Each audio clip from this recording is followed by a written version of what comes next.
Listo.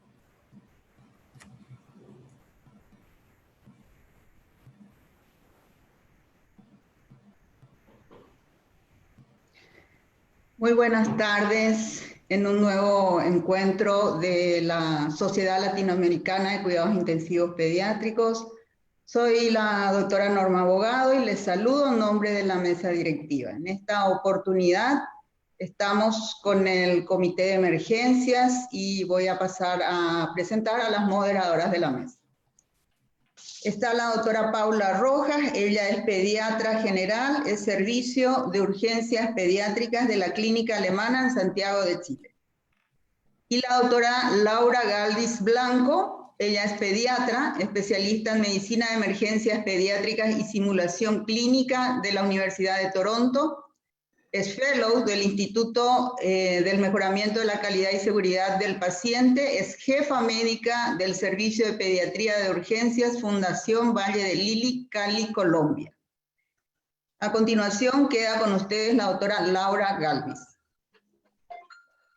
Bueno, buenas tardes a todos. Empezamos por agradecer a la mesa directiva de SLACI por la invitación. Contamos hoy para la sesión con panelistas de talla mundial que representan América Latina. Tenemos a la doctora Adriana Yoc Corrales de Costa Rica, el doctor Ira Maín de Paraguay, el doctor Gutiérrez de Colombia, ejerciendo en Estados Unidos. Entonces, la dinámica de hoy va a ser la siguiente. Tendremos las charlas o pláticas cada una de 20 minutos y después de eso abriremos la sesión de preguntas y la doctora Paula y yo estaremos recogiendo todas las preguntas y todas las inquietudes para generar nuestra parte de discusión que sabemos va a ser muy enriquecedora. Entonces los dejo con la doctora Paula. Hola, buenas tardes, saludos cordiales desde Santiago de Chile. Me corresponde presentar a la doctora Adriana Yoc Corrales. Ella es epidemióloga, emergencióloga infantil y jefa del servicio de emergencias del Hospital Nacional de Niños Carlos Sáenz Herrera en Costa Rica. Es instructora PALS, secretaria del grupo de interés de IFEM y Vocal Commission de la dirección de SLEPE. Miembro de RIDEPLA, más conocido como Red de Investigación de Emergencias Pediátricas Latinoamericana, y miembro del Comité de Emergencias, Resucitación y Transporte de la CIP. En este contexto, la doctora Adriana nos presentará el consenso latinoamericano en el manejo de pacientes pediátricos COVID-19 en el SEMA. Bueno, muchas gracias Paula por la introducción. Para mí pues es un gusto estar con usted. Voy a proceder a compartir mi pantalla. Y bueno, algo importante con este consenso es que es una guía, ¿verdad? Es una guía para tratar de estandarizar el manejo de los pacientes pediátricos con COVID-19 en los servicios de emergencias. Por supuesto, cuando inició la pandemia, para nosotros todos en general en los servicios de emergencia fue una situación bastante estresante saber que teníamos que enfrentar esta enfermedad desconocida. Y como ustedes saben, pues no voy a hablar mucho respecto a la introducción de esta enfermedad, puesto que ya en otros webinars pues hemos tratado este tema de previo, pero sí es importante recordar en los servicios de emergencias, todos pensamos que íbamos a tener este escenario, no solamente saber de que en la población pediátrica nosotros habíamos sido afortunados porque la mayoría de la población afectada era pues la población adulta, sino pensar que pues aparte de niños podíamos también recibir adultos, pero bueno, en fin. Parte del consenso y lo que nosotros quisimos fue tratar de pues estandarizar y darle una guía al personal que se encuentra en Latinoamérica trabajando en los servicios de emergencias, tal vez tanto especializado como no especializado, y pues que vayan a tener y atender niños con esta enfermedad. Cuando nosotros vemos los números en cuanto a la incidencia o prevalencia de la enfermedad, realmente varía bastante a nivel, pues a nivel mundial. En Latinoamérica, muchos de los países han reportado valores altos como México. Nosotros, Costa Rica, también estamos con valores un poco altos en comparación con otras partes del mundo. Pero cuando hablamos un poco de la incidencia y la gravedad o severidad de la enfermedad en el paciente pediátrico, vean ustedes que también hay una variación respecto a la edad. Entonces vamos a tener niños menores de un año que la prevalencia y la severidad de la enfermedad hablan hasta más de un 10, casi un aproximado de un 10%. Entre 1 y 5 años 7.3%, entre 5 y 10 años 4.2%, entre 11 y 15 años 4.1% y mayores de 16 años un 3%. Sin embargo, obviamente la prevalencia, la severidad y la gravedad de la enfermedad también va a ir aumentando conforme a la edad, puesto que sabemos que la población adulta en este momento es de las más afectadas a nivel pues mundial. Otra cosa importante es, bueno, ¿qué pasa con el COVID-19 y nosotros qué porcentajes pues, de enfermedad hemos tenido? Se han reportado, por ejemplo, porcentajes de aislamiento en niños hospitalizados hasta un 4 o un 6%, o sea, pacientes que ni tan siquiera ingresaron por una neumonía, por así decirlo, una enfermedad respiratoria, en donde pues se les hace el COVID o la prueba de PCR por SARS-CoV-2 y vamos a tener un aislamiento hasta de un 4 o 6%. Cuando vemos un poco lo que es el aislamiento en pacientes ambulatorios, hablamos de un 8%. Muchos de ustedes probablemente en algunos países, sobre todo con una alta incidencia de la enfermedad, nosotros en Costa Rica para el día de ayer ya teníamos un aproximado de 13,000 casos, pues hemos tenido pacientes que se han internado o se han hospitalizado, no necesariamente por el COVID, sino por otras patologías en pacientes que pues por ende pues salen positivos por el COVID-19. Ven ustedes que con respecto a los servicios de emergencias ha pasado algo, un fenómeno muy interesante. Esos son datos de Estados Unidos. Ven ustedes que con nosotros se comparan las semanas epidemiológicas de marzo y abril del año pasado comparados con las de este año. Ven ustedes cómo ha habido una caída en lo que son las atenciones en los servicios de emergencias. Probablemente, bueno, esto yo lo veo en mi país, probablemente muchos de ustedes en los que trabajan en servicios de emergencias, pues este fenómeno en la caída en las atenciones, pues ha sido pues mundial. Cuando nosotros vemos un poco, y esto es analizando los datos por edad de Estados Unidos, vean ustedes cómo las poblaciones que más cayeron las atenciones fueron los pacientes pediátricos, especialmente aquellos entre 1 y 10 años. Entonces, en lo que se reporta a nivel mundial y sobre todo bueno, en Estados Unidos y nosotros al menos en Costa Rica es que hemos tenido una reducción de hasta un 60% en las atenciones por patologías variadas en nuestros servicios de emergencias. Aquí es un ejemplo de mi país. En este semestre, comparado con el semestre del año pasado, ven ustedes la caída que efectivamente es como de un 60%. Y probablemente pues yo no estoy sola, ¿verdad? Muchos de los países pues están reportando esta caída también. ¿Qué pasa con el COVID-19 y por qué nosotros queríamos hacer un consenso o queríamos pues dar una guía para el manejo de esta población? Bueno, sabemos que es una patología que eventualmente nos va a llegar al servicio de emergencias.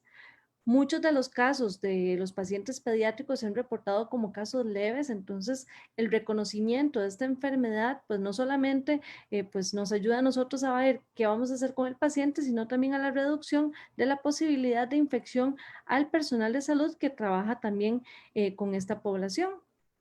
Algo muy importante es que teníamos que poner una definición de caso, ¿verdad? La definición de caso, si bien es cierto, va a variar en cada país porque pueden haber variaciones de acuerdo a la fase de la enfermedad en la que se encuentren, pero bueno, hay generalidades que nosotros podríamos tomar como definición de caso y pues como les hablaba anteriormente, esto es algo muy evolutivo, o sea, va a ir cambiando conforme vamos pasando de fase en fase, esta definición de caso va a ir cambiando.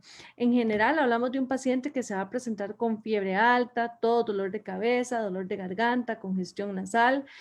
Se habla del contacto con un caso confirmado, o sea, aquel niño que viene con historia de que los papás han sido confirmados. Hay algo importante que es que en el momento que estamos en la fase 4, que es de transmisión comunitaria, ya se pierde un poco ese nexo porque en ese momento, pues prácticamente en lugares en donde hay una alta prevalencia de la enfermedad, donde hay ya transmisión comunitaria, ya ese nexo a veces se pierde. Entonces hay que tener un alto índice de sospecha. Por ejemplo, en mi país ya también aumentamos en lo que es la definición de caso, aquellos pacientes que se puedan presentar como un síndrome de Kawasaki, aquellos pacientes que puedan tener brote, diarrea, vómitos.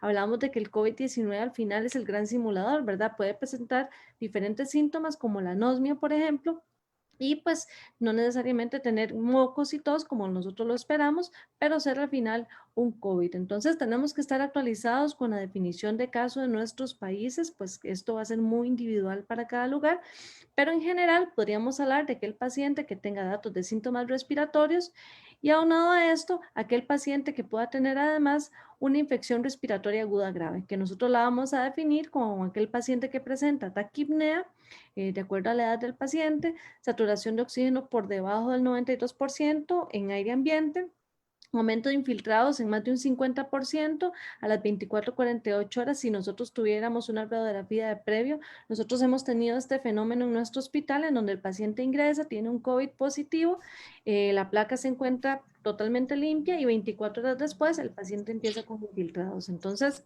este fenómeno lo estamos viendo, además alteración de la conciencia e inestabilidad hemodinámica son datos que también nos pueden ayudar a definir un paciente sospechoso por COVID-19. ¿Qué pasa cuando el paciente llega al servicio de emergencias? Bueno, parte de lo que se ha recomendado, y esto pues se hace prácticamente en todo lado, es el pre-triage, ¿verdad? ¿Cuál es el objetivo de este pre-triage? El pre-triage lo que dice es que tenemos que tratar de sectorizar o dividir la población de aquella altamente sospechosa, de aquel paciente que probablemente no tenga datos o síntomas o nexo epidemiológico, ¿verdad? Para hacer COVID-19. Al final, lo que quiere el pre-triage es la separación de flujos entre los diferentes pacientes. Muchos de los hospitales han instaurado, por ejemplo, hospital móvil, que ahora les voy a enseñar una fotografía del mío, hospitales móviles con tal de tener esos lugares aislados del resto del hospital, sobre todo porque en nuestros hospitales pues vamos a tener siempre una población que va a continuar consultando y que no van a hacer casos de COVID-19. Entonces, para evitar la infección, la idea es en el pre-triage tratar de hacer una separación de flujos entre aquellos pacientes que tienen síntomas respiratorios, nexo epidemiológico o sospechosos de COVID-19 versus aquellos que no tienen ese dato. Entonces, prácticamente en muchos de los lugares hemos tenido que hacer pues un doble servicio de emergencia, ¿verdad? Yo hablo como los servicios de emergencias paralelos, ¿verdad? Un no respiratorio y respiratorio. En China, en Wuhan, en algunos lugares de Asia, hablaban de los fever clinics, ¿verdad? Las clínicas de fiebre, era un parámetro que ayudaba a sectorizar esa población, ¿verdad? Nosotros en este momento, al menos en mi hospital, lo estamos haciendo de acuerdo a anexo epidemiológico y síntomas respiratorios, pero la idea es aislar y sectorizar esos pacientes. Una vez que ya nosotros hayamos hecho el pre-triage, ese paciente puede verse en un área ya de aislamiento y ya completarse lo que es el triage formal y eventualmente la valoración completa con el examen físico y la historia clínica, ¿verdad? Entonces, aquí este es un video de cómo quedó mi hospital, ¿verdad? Este es el Hospital Nacional de Niños en Costa Rica y vean ustedes que nosotros lo que hicimos fue que desplegamos un hospital móvil en la parte anterior del hospital y pues aquí pues sectorizamos todo el área de los pacientes sospechosos por COVID-19. Esto con el fin de que esos pacientes no entren al hospital y que pues se mantengan en un área aislada para el fin de disminuir no solamente la infección dentro de los mismos pacientes, sino también hacia el personal de salud y sobre todo aquel personal de riesgo. ¿Verdad? Esto es nada más una vista por dentro, ¿verdad? De cosas que nosotros tuvimos que hacer, ¿verdad? Nosotros tenemos un servicio de emergencias completo en el área interna, pero bueno, esto fue lo que se desplegó en el hospital móvil con el fin de sectorizar esa población y es parte de lo que nosotros recomendamos en el consenso. El equipo de protección personal, yo creo que es algo que hemos tocado prácticamente en todos los webinars, ¿verdad? Tanto en el de reanimación, en el de transporte, en el de respiratorio, ¿verdad? Puesto que el equipo de protección personal forma parte de la indumentaria que vamos a utilizar al valorar estos pacientes, ¿verdad? Nosotros, al menos en mi país, hemos pasado de tener batas a tener kimonos, de repente tenemos batas otra vez. Sin embargo, la protección con la parte ocular, facial, los respiradores N95, N99, FFP2, ¿verdad? La variedad que tengan, pues siempre van a ser vitales con el fin de prevenir lo que es la infección hacia el personal que está valorando estos pacientes. Hay alguna publicación reciente que habla un poco del faltante de los equipos de protección personal y quería mencionarlos porque ahora nosotros estamos viendo estrategias también para ver de qué forma reutilizamos o ahorramos, ¿verdad? En el caso de que en algún momento haya escasez. Esto creo que es algo que es a nivel mundial, no es algo de mi país o de algún otro país, es algo a nivel mundial que eventualmente, pues, lo que es el equipo de protección personal escasea. Y por eso es que pues hay que empezar a ver estrategias también de qué forma logramos nosotros en nuestros servicios de emergencias nunca tener un faltante, ya sea con la reutilización, aceptación de donaciones, con la reesterilización de cosas, por ejemplo la N95, y además, si la gente pues puede, pues uso de equipo personal y limpieza adecuada de sus equipos. Entonces, en esta publicación nada más reportan que hasta un 50% de los servicios de emergencias en Estados Unidos han reportado falta de equipos de protección personal. Y para nosotros en Latinoamérica es sumamente importante, puesto que tenemos países con limitaciones económicas en el cual pues el equipo de protección personal pues escasea con regularidad. ¿Qué pasa entonces cuando nosotros tenemos un paciente en el servicio de emergencias? Bueno, ustedes ven ahí esta imagen, ¿verdad? Algunos huevos de colores y otros, ¿verdad? Blancos. Entonces, de ahí tenemos que nosotros diferenciar cuáles de esos pacientes nosotros vamos a tener que hacer alguna intervención. Parte de lo que nosotros queremos es que cuando el paciente llegue a nuestro servicio de emergencia, no solamente estemos nosotros usando el equipo de protección personal, sino pues que tengamos una guía de qué hacer. Parte de lo que nosotros establecimos en nuestro consenso es hacer 4 escenarios. Y estos 4 escenarios van a depender también si el paciente, por ejemplo, tiene o no factores de riesgo, si tiene o no signos de alarma, ¿verdad? Y obviamente, pues, que cumpla con la definición de caso establecida, hablábamos antes, de lineamiento de cada país, de acuerdo al Ministerio de Salud. Entonces, el primer escenario es aquel paciente que tiene infección leve. Es un paciente que efectivamente va a tener síntomas de COVID-19. Nosotros, de acuerdo a la definición o el lineamiento que tenemos actualizado en nuestros países, va a ser un sí para lo que es un sospechoso por COVID-19. Va a tener factores, en este caso, en infecciones leves, son pacientes que no tienen factores de riesgo, van a ser pacientes que no tienen signos de alarma, que no presentan falla respiratoria y que a la postre tampoco se encuentran con desaturación desde el punto de vista de la oxigenación. Entonces, esto es un paciente que perfectamente pues pudo haber llegado simplemente por rinorrea, más nexo epidemiológico y pues lo catalogamos como una infección leve. Realmente con estos pacientes uno esperaría que el examen físico estuviera prácticamente normal. El manejo de estos pacientes va a ser ambulatorio, siempre recordando el aislamiento estricto. Nosotros en nuestro país emitimos órdenes sanitarias para todos aquellos pacientes que se encuentran positivos. Entonces, este paciente se iría, en este caso se le da la orden sanitaria a los papás para que se mantengan los 15 días estrictos en el hogar, ¿verdad? Se le puede dar antipiréticos, mantener una hidratación adecuada, si es un niño pequeño, mantener la lactancia materna, tratar de no usar aspirina, reconsultar a las 48 horas en el caso de que la fiebre persiste. Hay algunas estrategias que nosotros podemos hacer con esto, ¿verdad? ¿Por qué? Porque hay pacientes que están positivos, que yo no voy a estar trayendo a este paciente a mi centro, ¿verdad? Aumentando el riesgo no solamente del paciente per se, sino además del personal de salud y dependiendo de cómo esos pacientes se trasladan al hospital, por ejemplo, transporte público, buses, taxis, etcétera, pues todo eso pone en riesgo al final la salud pública de nuestro país. Entonces, con esto nosotros lo que tenemos es una estrategia, eventualmente nosotros realizamos llamadas telefónicas, si fuera el caso, hemos tenido pacientes que los citamos, nos dimos cuenta que era COVID positivo y ya hablamos con ellos por teléfono y les informamos, bueno, que ya no tienen que regresar y hablamos con la mamá de cómo ha estado el paciente. Entonces, son estrategias que se pueden hacer en esta época con el fin de disminuir también el riesgo a nivel de salud pública con estos pacientes. Y educación de signos de alarma, ¿verdad? ¿Cuándo reconsultar? Si el paciente inicia con dificultad para respirar, algún dato de estrés respiratorio, bueno, pues ahí son momentos en donde tienen que reconsultar. El escenario 2 va a ser el escenario de infección moderada. Entonces aquí vamos a tener aquel paciente que efectivamente si tiene síntomas de COVID-19 va a tener factores de riesgo que ya los vamos a ver en algún momento y no va a tener signos de alarma ni ningún dato de severidad de la infección. Recordando que los factores de riesgo vamos a hablar de aquellos niños pequeños, menores de 1 año, enfermedad crónica o debilitante, cardiopatías congénitas o adquiridas, ¿verdad? Por ejemplo, un Kawasaki que tenga dilatación de coronarias, neumopatías crónicas, un paciente con fibrosis quística, por ejemplo, diabetes mellitus, cáncer, desnutrición, condiciones de inmunosupresión, por ejemplo, un paciente con una leucemia, insuficiencia renal crónica y enfermedad neuromuscular. Obviamente, este paciente que tiene un factor de riesgo, no necesariamente hay que manejarlos intrahospitalarios, ¿verdad? Algunos pacientes pueden irse al hogar con buen seguimiento. Parte de la clínica, esos pacientes o aquellos que tienen ya una enfermedad moderada, vamos a hablar de que el paciente que puede tener una neumonía, Un paciente con sibilancias moderadas sin evidencia de hipoxemia. Esta radiografía que tenemos aquí corresponde a un bebé de 1 mes que ingresamos recientemente en el hospital y que ven ustedes cómo se observa una neumonía bilateral con mayor compromiso del hemitórax derecho. Entonces, va a tener clínicamente una neumonía y pues se puede hacer una radiografía para corroborar los datos y con la presencia de uno o más factores de riesgo para complicaciones sin signos de alarma, que eso lo vamos a ver ahora.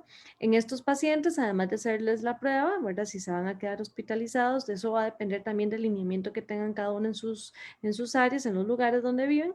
Pero bueno, en general debería hacer un hemograma, glicemia, función renal, función hepática. Recuerden que estos pacientes, y cuando nosotros entre más leemos de COVID, más vemos que es una enfermedad que no se comporta como una gripe común, ¿verdad? Ni como una influenza.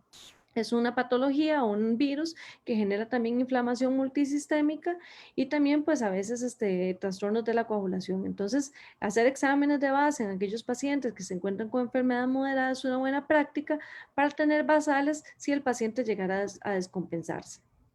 Parte del manejo, ¿verdad? Yo les hablaba de que uno podría dejar en observación a estos pacientes, sobre todo si uno tiene un paciente, por ejemplo, neumópata, ¿verdad? Que tiene oxígeno dependencia, etcétera, uno podría dejarlo en observación al menos 12 horas. Si tenemos la posibilidad de hospitalizarlo, pues uno los puede hospitalizar con aislamiento estricto, ¿verdad? Si el paciente puede ingerir en vía oral, pues se deja con la vía oral y si no, pues intravenosa, 2/3 partes del mantenimiento. Recuerden además que este consenso nosotros lo hicimos hace pues un par de meses, ¿verdad? Entonces, mucha de la evidencia que hay respecto a los tratamientos actuales del COVID-19, ahí pusimos valorar uso de hidroxicloroquina, citromicina, lopinavir, ritonavir, ¿verdad? Pues son algunas de las cosas que estaban establecidas hace unos meses, pero recuerden que esa es una enfermedad que es evolutiva, que desde el punto de vista de evidencia y publicaciones salen evidencia prácticamente todos los días, diario, de cosas nuevas, de cosas que ya no se deberían de utilizar. Entonces, esto nada más hay que actualizarlo, pues de acuerdo al contexto en donde nos encontramos en el momento. El escenario 3 va a ser un paciente con una infección severa. Nosotros hablamos de el grupo C, por así decirlo, ¿verdad? Vamos a tener un paciente con síntomas compatibles con COVID-19, con o sin factores de riesgo, pero definitivamente un paciente que sí tiene signos de alarma y que es un paciente que hay que dejarlo hospitalizado de forma inmediata. No va a tener falla respiratoria, no va a tener alteración del sensorio, pero eventualmente estos pacientes pues podrían deteriorarse de forma rápida. Entonces, ¿qué hablamos nosotros con respecto a los signos de alarma? Bueno, hablamos de un paciente que tiene dificultad respiratoria o disnea, no estamos hablando de un paciente que tenga dificultad respiratoria severa, ¿verdad? Pero sí una dificultad respiratoria moderada o leve, que se encuentre hipóxico, o sea, menos de 90% de saturación de oxígeno en aire ambiente, que tenga deshidratación o rechazo al alimento, puede tener hemoptisis, confusión o somnolencia, crepitaciones pulmonares y compromiso hemodinámico. Entonces, son pacientes que si presentan estos signos de alarma, definitivamente hay que pasarlos a un área de estabilización, valorar cómo se encuentra el paciente y esto sí hay que dejarlos hospitalizados. Recuerden que parte de lo que se ha publicado en la literatura es que la descompensación clínica más o menos sucede entre el 5º y el 7º día del diagnóstico. Entonces, son pacientes que hay que tenerlos ahí en el caso de que tengan alguna descompensación. Muchos de los tratamientos van enfocados a esto, ¿verdad? Si el paciente está deshidratado, hay que rehidratarlo, hay que hacer un monitoreo no invasivo continuo, eventualmente dejar a las 2/3 partes del mantenimiento, excepto que el paciente se encuentre deshidratado, darle oxígeno, ¿verdad? ¿Y con qué? Bueno, puede ser iniciando con una cánula de bajo flujo, ¿verdad? Y luego ir aumentando con respecto a los requerimientos del paciente. Los broncodilatadores, recuerden que no se recomienda dar nebulizaciones por la aerolización. Entonces, broncodilatadores, en este caso con espaciador, antipirético. Nosotros hablábamos de oseltamivir, ¿verdad? Hay algunos momentos en donde la sospecha o el diagnóstico diferencial con influenza hay que hacerlo. Entonces, si nosotros no tenemos un resultado de una PCR por SARS-CoV-2 en el momento, como las pruebas rápidas, podría uno eventualmente valorar dejar oseltamivir hasta que tengamos el resultado de la PCR, ya sea confirmando una influenza o eventualmente descartando el mismo. Antibióticos si se sospechara de una infección bacteriana o una sobreinfección bacteriana. Recuerden, yo les hablaba ahora de que muchos de los pacientes que hemos tenido en mi hospital hospitalizados no necesariamente ha sido por COVID, ha sido por otras causas. Entonces puede que requieran antibióticos y como les hablaba anteriormente, el uso de otros medicamentos, pues hay que actualizarlos al contexto del país. Con respecto a las cánulas de alto flujo, si bien es cierto la ventilación no invasiva en este momento en COVID, pues no es de lo que se recomienda, puesto que tanto las cánulas de alto flujo como ventilación no invasiva pues generan cierta aerolización y esto pues genera riesgo hacia el personal de salud.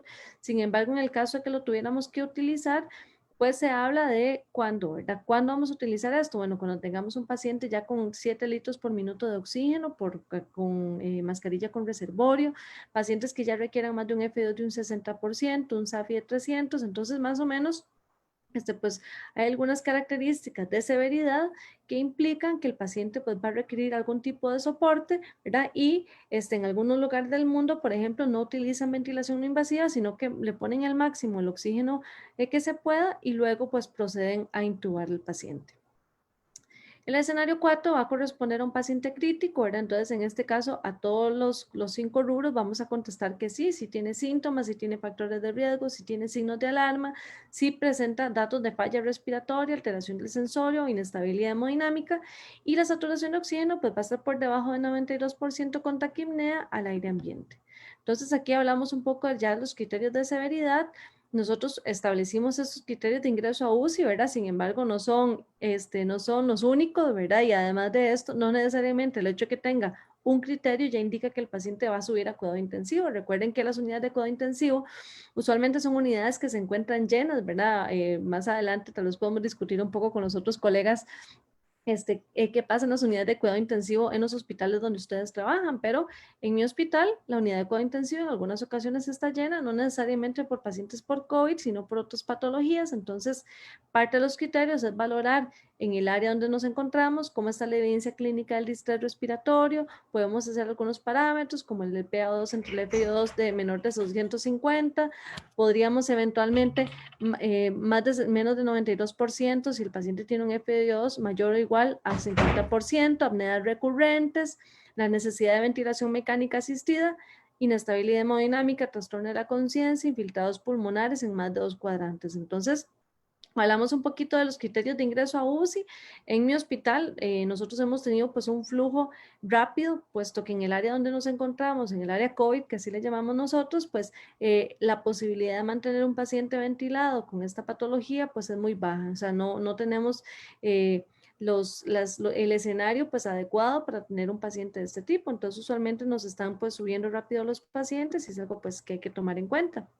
Ya en este paciente que se encuentra críticamente enfermo, sí hay que hacer estudios de gabinete, como es el hemograma, glicemia, ferritina, troponinas, PCR, ¿verdad? Hablamos de fibrinógeno, tiempos de coagulación, y ya aquí pues podríamos hasta valorar si el paciente tiene inestabilidad hemodinámica hasta la realización de un ecocardiograma, ¿verdad? La radiografía de tórax es algo que vamos a realizar y ahora pues he estado utilizando también el ultrasonido de tórax para ver si hay datos tempranos también de COVID-19. Sin embargo, yo siempre digo, bueno, en pediatría, el ultrasonido, si bien es cierto, nos ayuda, pero no dista de las diferencias con bronquiolitis, ¿verdad? Entonces, si nosotros estamos de repente en época de bronquiolitis por el virus respiratorio sincicial, los hallazgos en ultrasonido pues van a ser muy similares. Entonces, a nosotros en pediatría no nos ayuda tanto, pero son herramientas, al menos no invasivas, que se pueden utilizar para valorar cómo se encuentra ese paciente.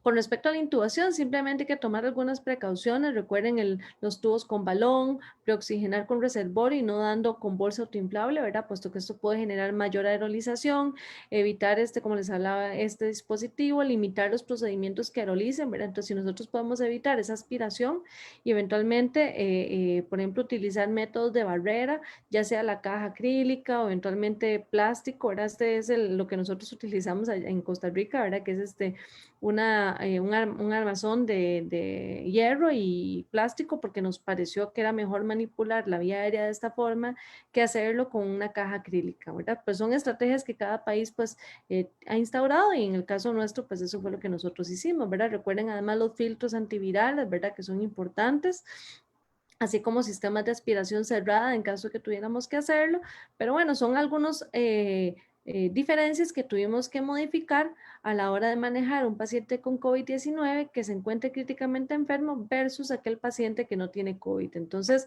nosotros sí tuvimos que hacer alguna compra de insumos, puesto que no teníamos en el momento que empezó la pandemia, pues estos mismos en el hospital. Recuerden además que un paciente que se encuentra críticamente enfermo puede tener shock séptico, puede requerir broncodilatadores, tratamientos antivirales y por supuesto la corrección de los trastornos hidroelectrolíticos, que siempre hay que hacerlo de acuerdo a los protocolos locales. Bueno, nosotros este es el consenso que nosotros realizamos. Va a estar disponible en Easy Pediatrics para que ustedes lo puedan bajar. Y pues ahí hay un flujograma más o menos enfatizando los 4 escenarios y pues hablando un poco de los factores de riesgo, qué estudios complementarios hay que realizar y los signos de alarma.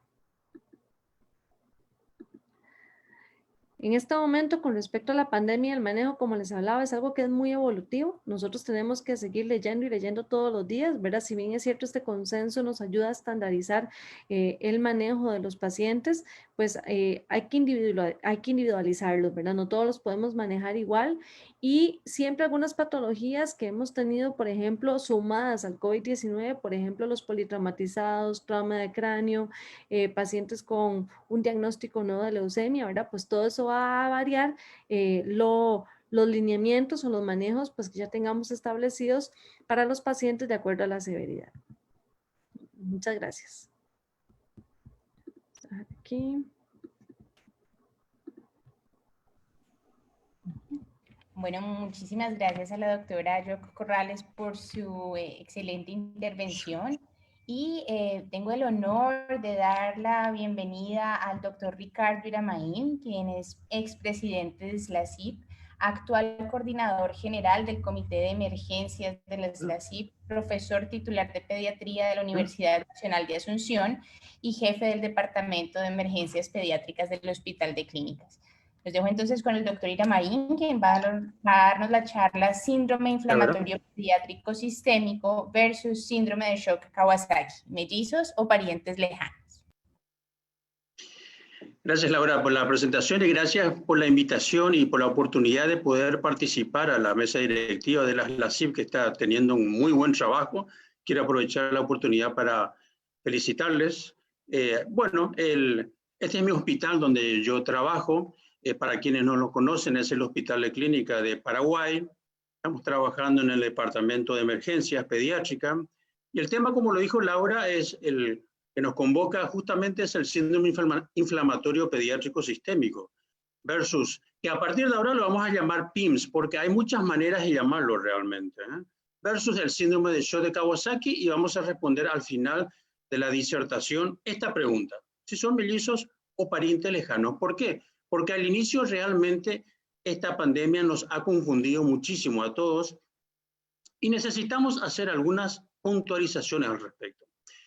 Pero es importante empezar con la enfermedad de Kawasaki, con la definición. Como todos saben, es una vasculitis sistémica con afectación de vasos de mediano calibre. ¿Y qué es el síndrome de Shock de Kawasaki? Es una intensa vasculitis sistémica. Y esta definición lo debemos al doctor Penny Jake, que en el Pediatric de 2009 empezó realmente con esta definición y con este descubrimiento, por decirlo de una manera. Él lo definió justamente como lo hemos dicho ya, pero que va acompañado con una hipotensión arterial sistólica de por lo menos 20% de la basal, con signos de hipoperfusión periférica. ¿Qué hay de la etiopatogenia de la enfermedad de Kawasaki? Siento decirle mucho a todos ustedes de que estamos cumpliendo este año 2020 con 50 años de aniversario de haber descubierto esa enfermedad y no sabemos bien todavía, es decir, está incierta. Pero hay algunas postulaciones o hipótesis al respecto, por supuesto que sí. Una de ellas es que hay una respuesta inmune excesiva y también se postula que la virosis es uno de los protagonistas principales al respecto. Como posibles disparadores, por ejemplo, tenemos al adenovirus, al rinovirus, a la influenza, al bocavirus y al enterovirus. Por supuesto, el SARS-CoV-2, que es un virus respiratorio también, como todos lo sabemos, está en duda. Justamente la doctora Nem y la doctora Puletti de Francia, ellos han publicado el pasado 2 de julio en el Lancet, como ustedes ven acá, un estudio retro y prospectivo al respecto de 15 años de duración. Fíjense ustedes, desde 2005 hasta 2020, donde han enrolado 230 pacientes con enfermedad de Kawasaki. ¿Cuáles fueron los hallazgos? Sugieren que los virus respiratorios, incluyendo al SARS-CoV-2, pueden ser disparadores de la enfermedad de Kawasaki. Estos son los criterios clásicos de la enfermedad de Kawasaki clásica, típica, digámosle. Como ustedes saben, se necesita la presencia de fiebre de 5 días por lo menos y 4 de los 5 criterios. Es importante destacar también que la enfermedad, o sea, el diagnóstico de la enfermedad de Kawasaki atípico se hace con 2 o 3 criterios del clásico. Pero también es interesante destacar que la enfermedad clásica de Kawasaki puede ser diagnosticada con menos de 4 de los criterios cuando se encuentra en una ecocardio o una angioresonancia magnética la presencia de aneurismas coronarios, como estamos viendo acá en esta hermosa imagen. Bueno, ¿cuál es la fisiopatología entonces del síndrome de shock de Kawasaki? Primero que nada, hay un disparador desconocido y por lo tanto se genera una respuesta inmune. Esto a su vez origina una disminución de la fracción de eyección del ventrículo izquierdo, la presencia de miocarditis. Por el otro lado, hay una liberación de citoquina con un aumento de la interleuquina 6, del TNF y del interferón. Por el otro lado, hay una vasodilatación que ocasiona una disminución de la resistencia vascular sistémica, el cual a su vez genera una disminución de la perfusión de órganos y con la fuga capilar que se presenta, esta a su vez perpetúa la disminución de la perfusión de órganos. ¿Cuáles son las características clínicas y bioquímicas del síndrome de shock de Kawasaki? Que lo tenemos que tener claro. Es importante saber de que esto realmente ocurre en el 5% de la enfermedad de Kawasaki clásico. Hay presencia, hay sintomatología gastrointestinal como dolor abdominal, náuseas, vómitos, etc. Y hay una disminución de plaquetas, albúminas y de sodio. Hay un aumento del dímero D, PCR, TGO, TGP, ácido láctico y coagulopatía. Hay un aumento de la resistencia a la inmunoglobulina intravenosa y hay un aumento del riesgo de aneurisma de arterias coronarias, shock cardiogénico o distributivo. También un aumento muy importante de estos marcadores cardíacos como son la troponina, la CK-MB y la ProBNP. Quiero decirles que todos estos datos yo quité y me ha ayudado muchísimo la información de la Universidad de California de San Diego, de la doctora James Burns. Hay un centro de investigación de Kawasaki en Estados Unidos. Imagínense ustedes, muy interesante. 2 palabras sobre la plaquetopenia en el síndrome de la enfermedad de shock de Kawasaki. Como todos sabemos, la enfermedad de Kawasaki clásica, uno de los signos importantes y que siempre nosotros buscamos es la presencia de trombocitosis. Pero, sin embargo, en el síndrome de shock de Kawasaki, cuyos autores son estos que están más abajo, han descubierto que se presenta en el 79% de los pacientes y esto constituye un factor predictor de severidad. Algunas preguntas surgen cuando hablamos de PIMS y del síndrome de shock de Kawasaki. Por ejemplo, ¿podemos identificar a pacientes con riesgo de progresión al shock en PIMS?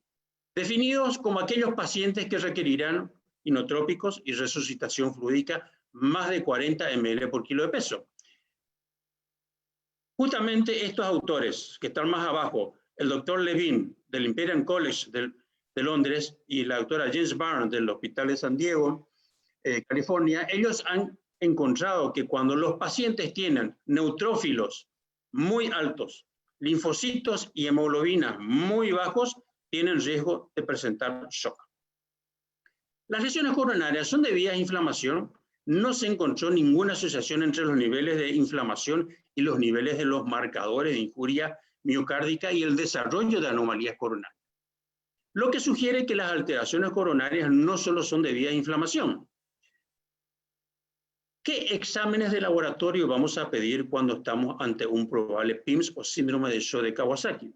Toda esta lista larga que ustedes ven acá, quiero insistir acá en los marcadores inflamatorios, que son los seleccionados, como ustedes pueden ver, y una palabra sobre la PCR. Me pareció muy interesante haber leído varios papers en donde le adjudican que la PCR puede ser un sustituto de la interleuquina C, lo cual me pareció interesante porque en nuestros países latinoamericanos no siempre está disponible la interleuquina 6.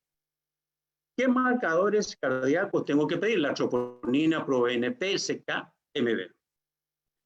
Entonces, ¿qué diferencias existen entre el PIMS y el síndrome de Shock de Kawasaki, o Kawasaki, como algunos autores realmente plantean llamarlo así?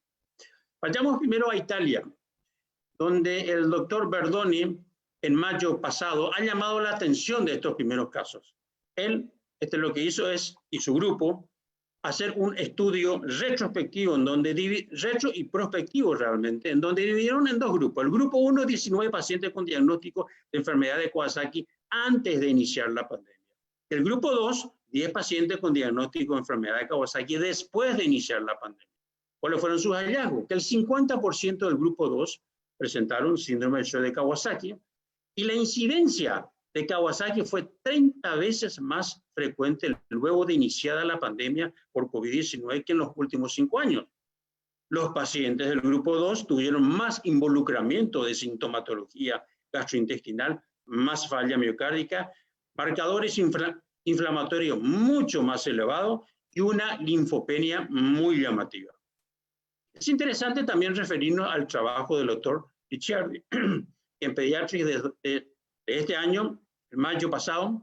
Él justamente publicó unos case reports con algunas imágenes muy interesantes. Por ejemplo, la presencia de eritema cutáneo, la presencia de petequia, eritema de párpados y erupción cutánea en palmas.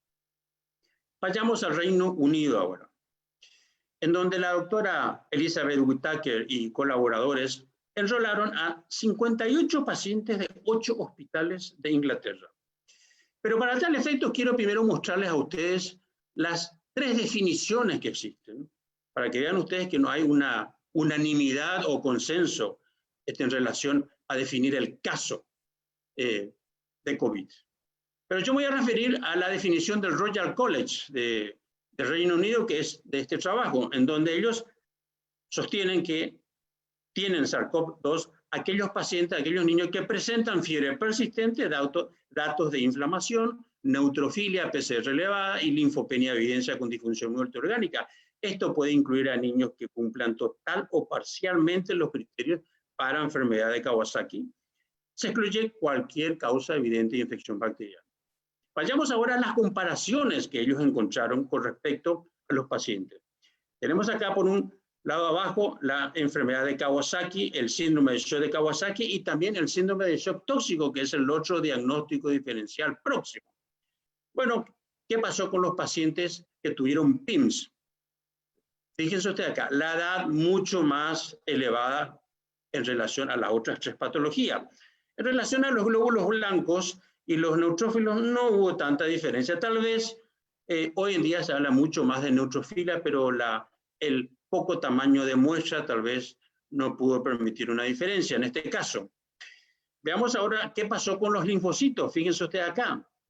Todos los pacientes que tuvieron PIMS tuvieron mucho más bajo los recuentos de linfocitos. La hemoglobina más bajo en relación a las otras patologías. Las plaquetas más baja en relación a las otras 3 patologías. ¿Qué pasó con la proteína C reactiva? Fíjense ustedes acá, los pacientes que tuvieron PIMS tuvieron más elevada la PCR. La adeninotransferasa, también hubo una discreta diferencia, pero fíjense usted acá la albúmina, muy importante. Hoy en día se le está dando mucha relevancia a este marcador bioquímico. Más baja en relación, bastante más baja en relación a las otras 3 patologías. Y la ferritina, que hoy en día se le está citando como un marcador inflamatorio de excelencia. Fíjense ustedes, mucho más elevado en PIMS que en relación a la enfermedad de Kawasaki clásica o síndrome de shock de Kawasaki. ¿Qué pasó con la troponina? Bastante más elevada en relación a las otras 2 patologías y también con respecto al dímero D. Entonces, la doctora Whittaker y colaboradores, lo que ellos resumieron es este trabajo en 3 patrones clínicos de los 58 pacientes enrolados. 23 pacientes, por un lado, tuvieron fiebre persistente y elevación de reactante de fase aguda. Ningún signo de falla multisistémica o característica de enfermedad de Kawasaki o síndrome de shock tóxico. 29 niños desarrollaron shock asociado con datos clínicos, bioquímicos y ecocardiográficos de injuria miocárdica. Y solamente 7 niños cumplieron los criterios diagnósticos de enfermedad de Kawasaki de la American Heart Association. Y solamente uno progresó a shock. ¿Cuáles fueron otras diferencias relevantes del PIMS y enfermedad de Kawasaki? La mayoría de los casos reportados del PIMS no reúnen los criterios de la enfermedad de Kawasaki según la American Heart Association. El sello marcador del PIMS, que se le considera hasta el momento a nivel cardiovascular, es la miocarditis. Y el sello marcador de la enfermedad de Kawasaki es la presencia de aneurisma de las coronarias. Por supuesto que en el PIMS también se suele ver, pero menos frecuente. Vayamos ahora a la fisiopatología del síndrome hiperinflamatorio pediátrico. Lo que sucede es que hay una infección directa viral de las células endoteliales y una inflamación endotelial difusa. ¿Esto qué es lo que ocasiona? Justamente la inflamación endotelial difusa a varios órganos. Los principales, ¿cuáles son?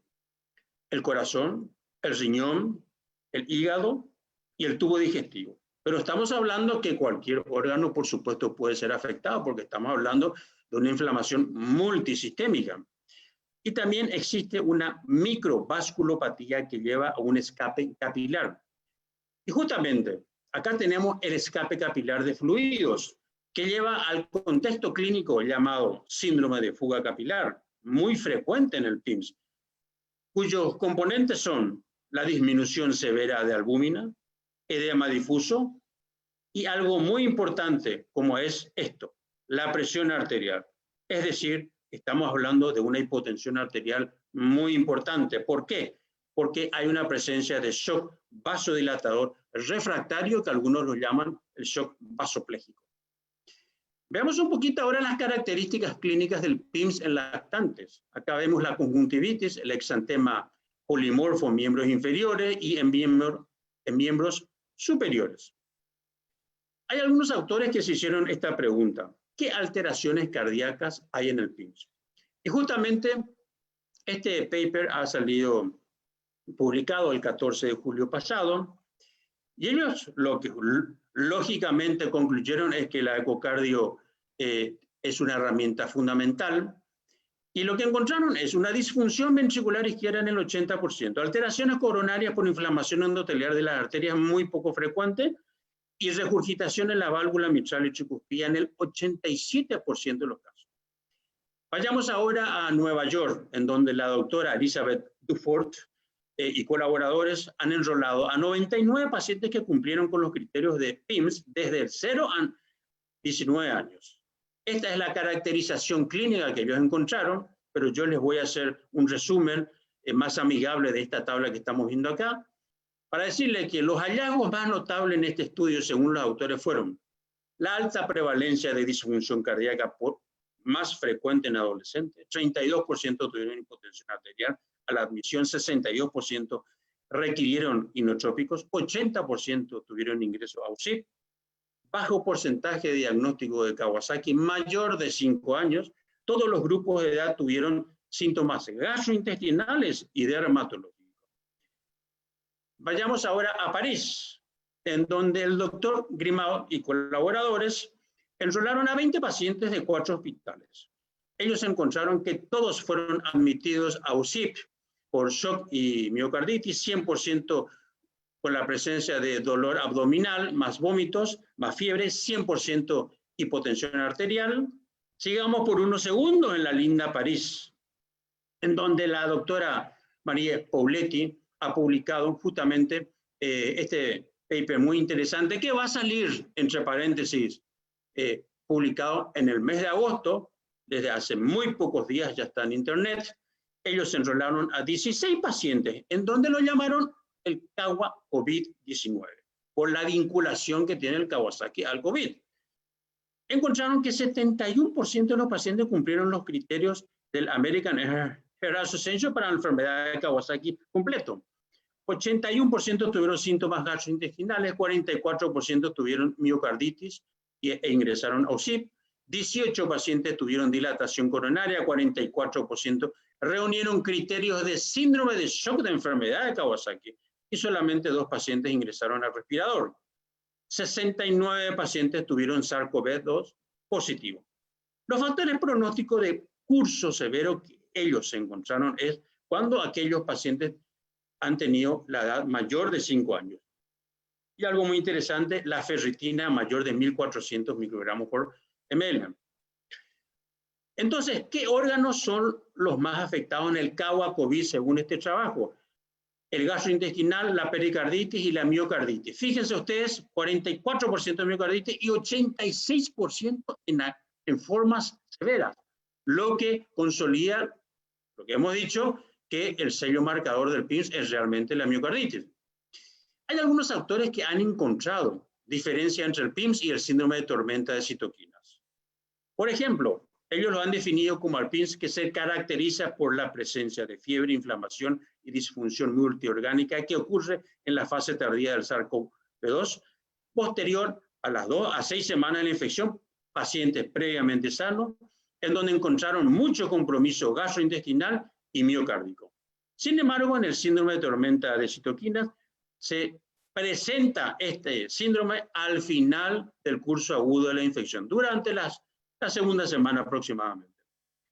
Y cuando planteamos que estamos ante una intensa tormenta de citoquinas, cuando tenemos la presencia de inestabilidad cardiovascular con signos de hipoperfusión, cuando tenemos un gran aumento de proBNP, ferritina, dímero D y PCR, y una importante disminución de albúmina y plaquetas. Esto, lógicamente, tiene una implicancia terapéutica también.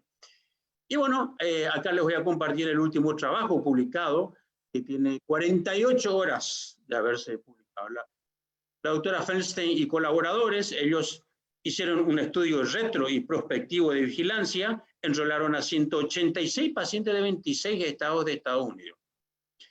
¿Y qué es lo que encontraron? Que los órganos involucrados son gastrointestinal, fíjense ustedes, 92%, cardiovascular 80%, hematológico 76%, mucocutáneo 74%, respiratorio 70% e ingresaron en asistencia respiratoria mecánica 20%. 70% de los pacientes han tenido SARS-CoV-2 positivo. 50 de los pacientes han tenido shock, la mitad de ellos, bastante importante, y 40% presentaron Kawasaki-like y solamente un 8% han presentado aneurismas coronarios. Altos marcadores inflamatorios han presentado 92% de los pacientes, muy importante esto. Todas estas diferencias que hemos hablado acá entre el PIMS y la enfermedad de Kawasaki y el síndrome de Kawasaki coincide con el consenso y las guías del Colegio Americano Reumatológico que han emitido que han publicado una guía hace exactamente 2 días. Y bueno, viene entonces la respuesta final. Hemos hecho una pregunta. ¿Son mellizos o parientes lejanos los que tienen PIMS o síndrome de shock de Kawasaki o síndrome de shock tóxico? Y bueno, lo que podemos decir hasta el momento es de que a pesar de varias similitudes entre PIMS y síndrome de shock de Kawasaki y síndrome de shock tóxico, existen algunas evidencias clínicas, laboratoriales y epidemiológicas que estas son entidades distintas, pero todavía no podemos ser concluyentes. En el tratamiento diagnóstico específico, por el momento, hay más incertidumbre que certeza. Vamos a seguir aprendiendo y tenemos que hacerle caso a este gran científico que es el doctor Albert Einstein, en donde él nos dice que una vez que tú paras de aprender, tú empiezas a morir.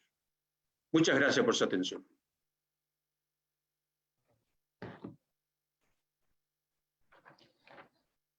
Despedimos al doctor Iramain y continuamos nuestra presentación invitándolos, por supuesto, a enviar sus preguntas al chat o a través de Facebook Live. Para seguir con la tercera ponencia, en esta oportunidad me corresponde el honor de presentar al doctor Camilo Gutiérrez. El doctor Gutiérrez es pediatra emergenciólogo, profesor asociado de pediatría y medicina de la Universidad George Washington en Washington, D.C., presidente del Grupo de Emergencias Pediátricas de la Federación Internacional de Medicina de Emergencias y miembro fundador y miembro activo del Consejo de SLEPE. La presentación que veremos a continuación corresponde a casos clínicos pediátricos en época COVID-19, lecciones aprendidas. Adelante, doctor Gutiérrez. Hola, ¿cómo están todos? Gracias por la invitación. ¿Me escuchan? Yo estoy en Estados Unidos, en Washington, D.C. Este es mi hospital, como lo pueden ver. Entonces vamos a hablar un poco de lo que hemos aprendido durante los últimos meses. Como mencionó la doctora Jock, este es uno del impacto, un ejemplo del impacto en los servicios de emergencias. Estos son los volúmenes de cirugías en mi hospital. También el volumen a nivel de consultas ambulatorias, pero vean como la parte roja es la parte de telemedicina que ha aumentado de forma increíble durante los últimos meses.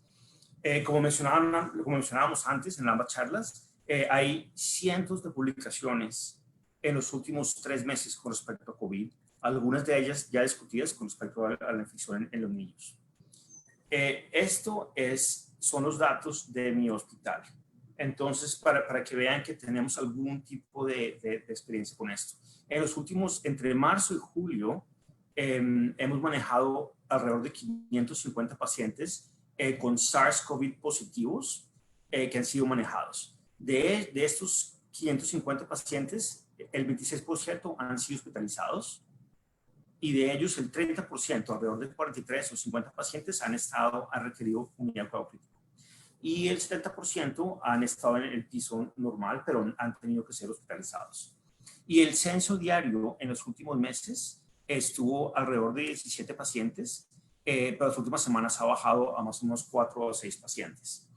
Y nosotros lo llamamos, en vez de PIMS, lo llamamos MIS-C, que es el síndrome inflamatorio multisistémico en niños. Y hemos tenido desde el fin de abril 96 admisiones posibles por MIS-C. Y de ellas, casi 50 han cumplido las definiciones del CDC para MIS-C. Y de estos 49 pacientes, la mitad han estado en la unidad de cuidado intensivo y los otros han estado en el cuidados agudos en un área especial de isolation.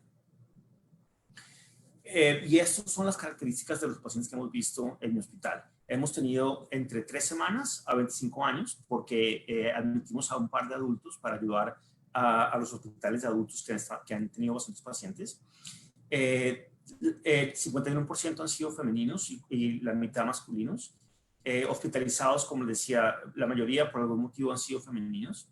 Y como mencionó la doctora Jock antes, muchos pacientes tenían condiciones asociadas como asma, como encefalopatía estática, microcefalia, etc. Y 3% tenían otras condiciones como obesidad, diabetes, problemas cardíacos, etc. Nosotros definimos la definición de caso que mencionábamos, es este que ven acá, con fiebre por más de 3 días, con infección actual o reciente por el SARS-CoV o exposición y con compromiso de 2 o más órganos vitales, órganos sistémicos y sin otro diagnóstico alternativo. Y nosotros decidimos hacer 2 niveles de laboratorios. El nivel 1 para los pacientes con sospecha, hacemos estos exámenes que ustedes ven ahí. Y cuando ya estamos más seguros o queremos aumentar los estudios de gabinete a un nivel más específico, hacemos los del nivel 2, pero se hace en la sesión clínica. Entonces vamos a mencionar un caso. Lo primero que quiero decir, obvio, es que la mayoría de los pacientes, como se han discutido, que tienen infección por el SARS-CoV, son pausiasintomáticos o tienen fiebre y síntomas respiratorios, pero no tienen necesariamente que ser admitidos en el hospital. Pero este es un caso de uno de los pacientes que amerita unidad de cuidado intensivo. Entonces tenemos un niño de 4 años que presenta con fiebre, vómito y síntomas respiratorios a la sala de emergencias donde yo trabajo, un sábado a la medianoche. Ha tenido fiebre por 3 días, de 39 grados máximo, vómito persistente, disminución de gas urinario y tos seca. El mismo sábado por la mañana fue visto por su pediatra, hizo una prueba de influenza que fue de virus de influenza, fue negativa, hizo un hisopado para el virus SARS-CoV que está pendiente, pero durante la noche la fiebre empeora, tiene escalofríos y la madre decide traer al paciente a emergencias. Y la madre también tiene tos y es policía y un colega de ella ha sido diagnosticado con COVID. En esta primera presentación, no voy a leer todo, ven que el paciente está febril y taquicárdico, pero el estado general es normal. Está alerta, confortable, jugando, comiendo, está bien perfundido y el examen es normal. Se le da ibuprofeno y eventualmente la fiebre baja y está bien y se va para la casa. El lunes, 2 días después, regresa a las 6 de la tarde, casi a las 7 de la noche, pero ya tiene 5 días de fiebre. No ha tenido más vómito, pero sin embargo no ha querido comer mucho y ahora tiene inyección conjuntival, tiene exantema en su piel, pecho, piernas y pies. Fue visto de nuevo por su pediatra el lunes por la mañana, que repite una prueba de influenza que esta vez sale positiva, hace estreptococo y COVID que son negativos, y envía al paciente a nuestra sala de emergencia para evaluación, precisamente por lo que mencionábamos en la charla anterior, por evaluación por el cuadro de Kawasaki o similar a Kawasaki. En esta visita vemos que no está febril, en nuestro caso, pero está taquicárdico, una presión arterial baja, 71/36 para la edad, y taquipneico. Vemos que está sonoliento, responde a estímulos, tiene un rash popular que les voy a mostrar, tiene enopatía cervical bilateral, tiene inyección conjuntival bilateral, tiene la lengua seca, labios secretados, tiene una taquipnea leve, taquicárdico, sin soplos, pero un lleno capilar un poco prolongado. Y como decía, no está activa, alerta como estaba antes. Este es una foto de un rash parecido que presentaba este paciente. Entonces, ¿qué pasó con este paciente? Este fue el curso en emergencias. Llegó a las 18:45 horas, apenas se entró y se examinó, se empezó a dar oxígeno por máscara, acceso intravenoso, se dio un bolo inicial de 20 mililitros por kilo de solución normal, se mandaron pruebas de laboratorio. Este fue el primer gas que se obtuvo con un pH 7.26 y un lactato de 3.15. Su tensión arterial después del primer bolo fueron 84/59. Se repitieron 2 bolos más de fluidos y vean ustedes cómo la presión arterial no mejoró y de hecho bajó un poco más. Entonces a las 20 horas se inició un goteo de adrenalina y el paciente fue transferido a la unidad de cuidado pediátrico. Y obviamente lo discutimos con cardiología y con los intensivistas.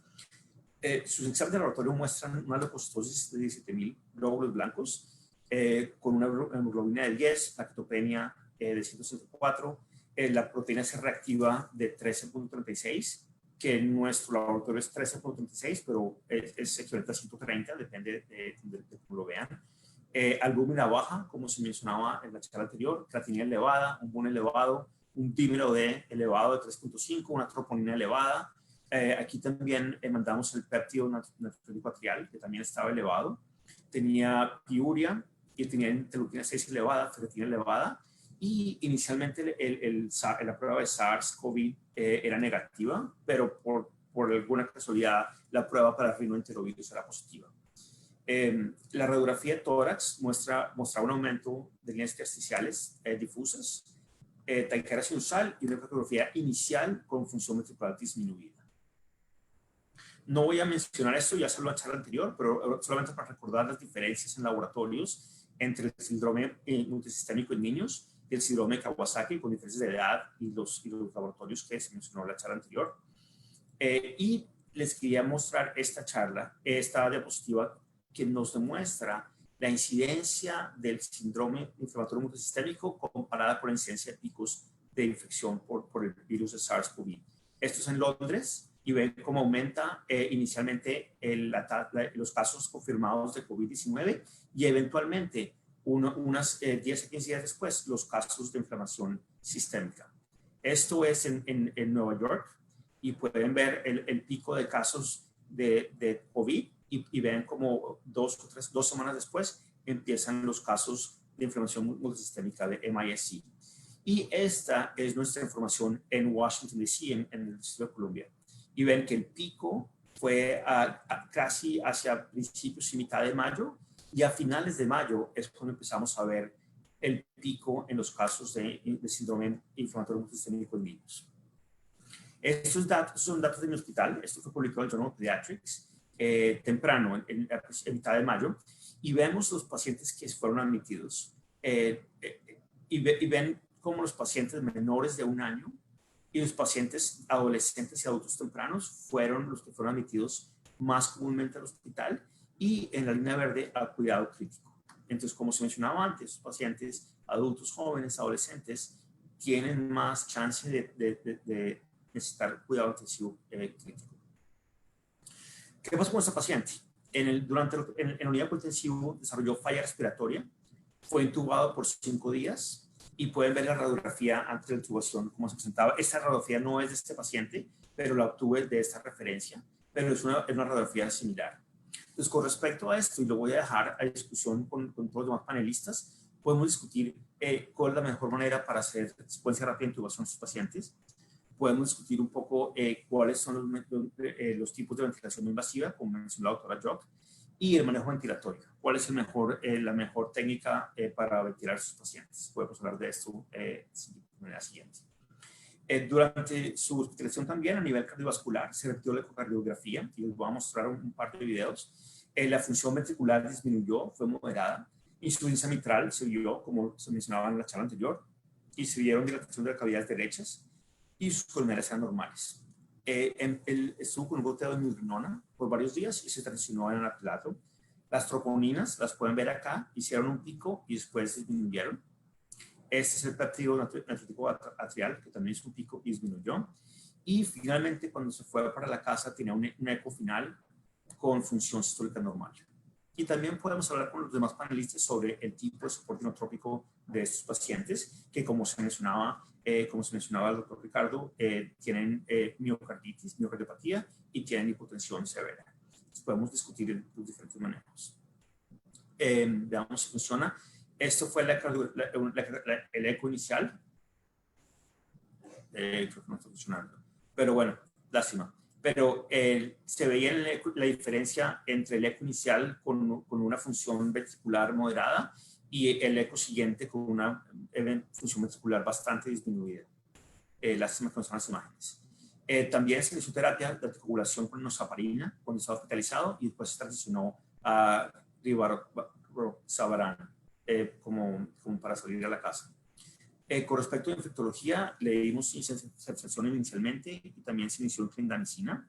Y por el tipo de rash, los infectólogos recomendaron inicialmente doxicilina únicamente por 3 días, por la región y por el rash también que era parecido a riqueza. Y ven acá como un pico en la circulación regular y como el pico en la proteína C reactiva disminuyó con el tiempo. En el primer día de hospitalización también recibió inmunoglobulina intravenosa y se empezó con anakinra, que voy a mencionar adelante, hasta que se normalizaron los laboratorios de inflamación.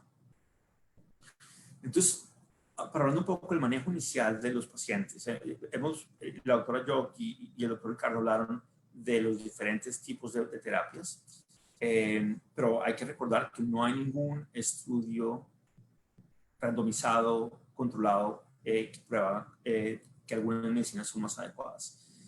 La mayoría es manejo de soporte con fluidos intravenosos, pero con mucho cuidado de evitar el exceso en los pacientes con infusión miocárdica. Entonces, ecos seriados es lo más útil. Profilaxis antiúlcera, si no han tenido nutrición por vía oral, pensar en nutrición parenteral o nutrición por zona nasogástrica. Inmunomodulación se hace con inmunoglobulina, como lo sabemos, independientemente si se presenta similar a Kawasaki, no. La mayoría de los pacientes admitidos en los unidades intensivos reciben inmunoglobulinas. Cuando ya tenemos la consideración de ese tipo de inflamación sistémica, se administra dosis moderada de aspirina, y esa es la dosis, obviamente si no hay sangrado activo. Y anakinra es el antagonista de interleuquina 1, que lo tenemos disponible en este país, se puede dar subcutáneo o intravenoso. Hablamos de anticoagulación profiláctica, como sabemos hay muchos ejemplos de procoagulación en este síndrome, y el soporte inotrópico, que se hace usualmente con adrenalina inicialmente porque tiene ambos efectos a nivel cardiovascular y a nivel periférico en los vasos sanguíneos. Ya cuando pensamos un poco más en la necesidad de hacer modulación del gasto cardíaco, pensamos ya el uso de dobutamina o mirrinona, como en el caso de este paciente. Acuérdense que la vida media de mirrinona es de 24 a 48 horas. Y obviamente involucramos a los cardiólogos, a la cardiología, hematología, reumatología, infectología en el manejo de estos pacientes. Quería compartirles un par de recursos que son gratis, que los pueden encontrar. No son necesariamente dedicados a pacientes pediátricos, pero son muy, muy interesantes. El primero es este que se llama FLAIR, que es un Fast Letter Assessment and Review, que es publicado por intensivistas del Mass General Hospital en Boston, y tienen más o menos 20 tópicos curados muy, muy interesantes, con evidencias con respecto a tópicos como el manejo de pacientes embarazadas, manejo de la vía aérea, manejo de intubación, manejo de modulación, etc. Entonces es muy interesante y pueden hacer Google FLAIR. Y el otro también es gratis, es en EDX, se llama EDX, y también es un manejo de ventilación mecánica para pacientes con COVID-19. Muy interesante, también es gratis, solo tienen que meterse y poner su información. Y también está, de hecho, hecho por una intensivista de FGH en Boston. Entonces, quería compartir con ustedes un caso de los nuestros que vimos, de un paciente típico con un síndrome de inflamación multisistémica, pero como sabemos, este es unos casos relativamente raros en pacientes pediátricos. Entonces, creo que quedamos pendientes a sus preguntas y abrir la charla a los demás contribuyentes. Muchas gracias. Bueno, mil gracias al doctor Gutiérrez por su charla tan interesante y por estos casos clínicos que por supuesto nos podemos encontrar a diario en nuestra práctica.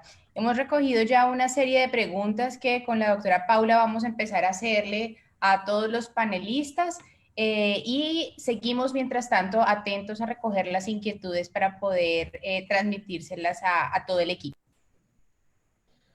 Primero que nada, transmitir las felicitaciones a través de las distintas plataformas de transmisión para cada una de las ponencias.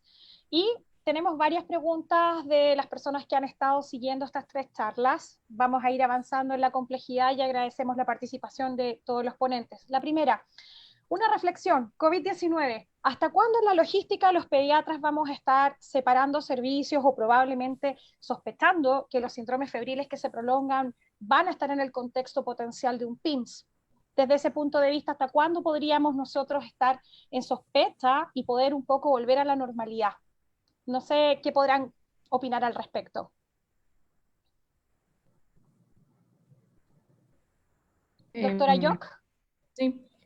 Bueno, disculpen ahí, el video no me estaba funcionando, pero bueno, no importa. El asunto con el PIMS, yo pienso que nosotros en Latinoamérica estamos un poco desfasados con respecto a lo que ya sucedió en la Unión Europea, Italia, Estados Unidos, y aún así pienso que nosotros en Latinoamérica vamos a empezar a verlos pronto, ¿verdad? Porque con ese desfase de la curva, y como bien Camilo mencionaba, probablemente en unas semanas vamos a estar viendo más casos de PIMS aquí en Latinoamérica.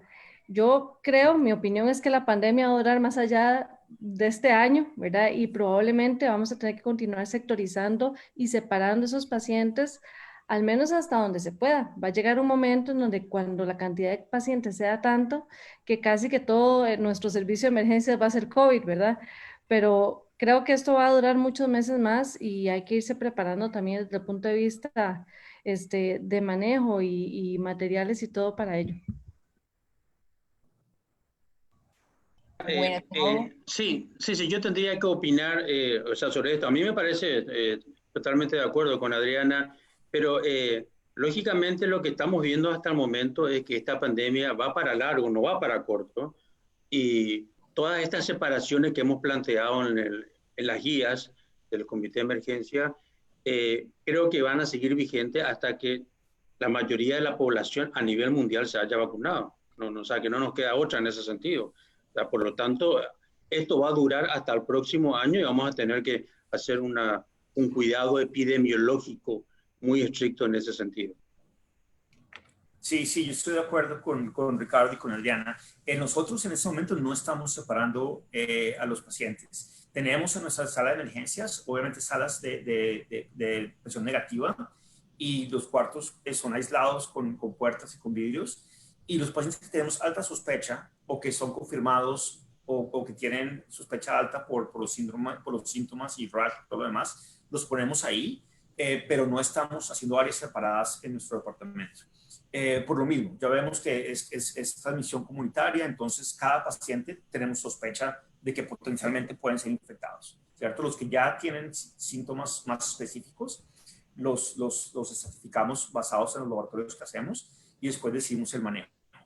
Ha sido un poco más complicado cuando ya se van a admitir al hospital, porque obviamente hay limitación en el número de habitaciones con presión negativa, entonces es más complicado, ¿cierto? Pero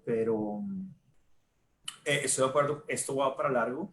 Lo más importante es cuidarnos como profesionales, tener los equipos de protección personal, ¿cierto? Para cada paciente. Yo creo que va a cambiar mucho nuestro manejo de pacientes del día a día, ¿cierto? De alzar los niños, consentirlos, sentarse al lado de la mamá, ¿cierto? Darles un abrazo. Esa parte del día a día de nuestra práctica creo que se va a modificar un poco, ¿cierto? Y como decía Ricardo, esto va para largo y hace que no haya una seroprevalencia importante a nivel de la población o una vacuna efectiva, no sabemos qué va a pasar. Y como vemos, cada semana aprendemos algo diferente.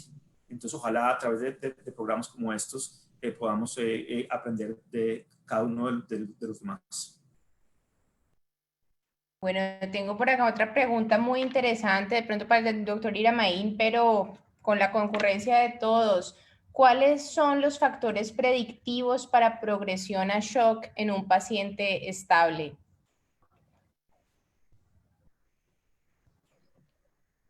Bueno, justamente es una cuestión que está discutida. Yo lo mostré en un slide en donde justamente el doctor Levin fue uno de los líderes que junto con la doctora Elizabeth Whitaker han publicado en el JAMA sobre los 58 pacientes.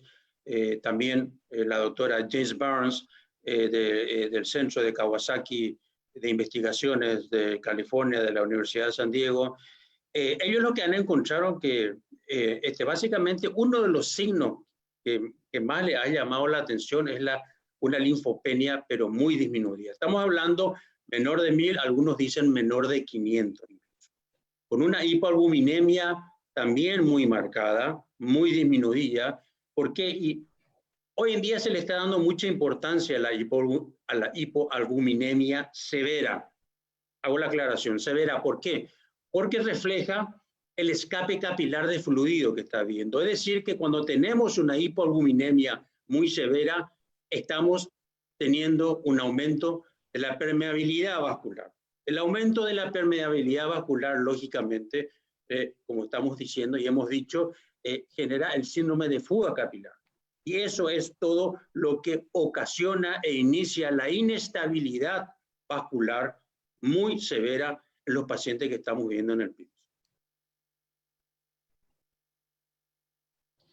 Otra pregunta que sale.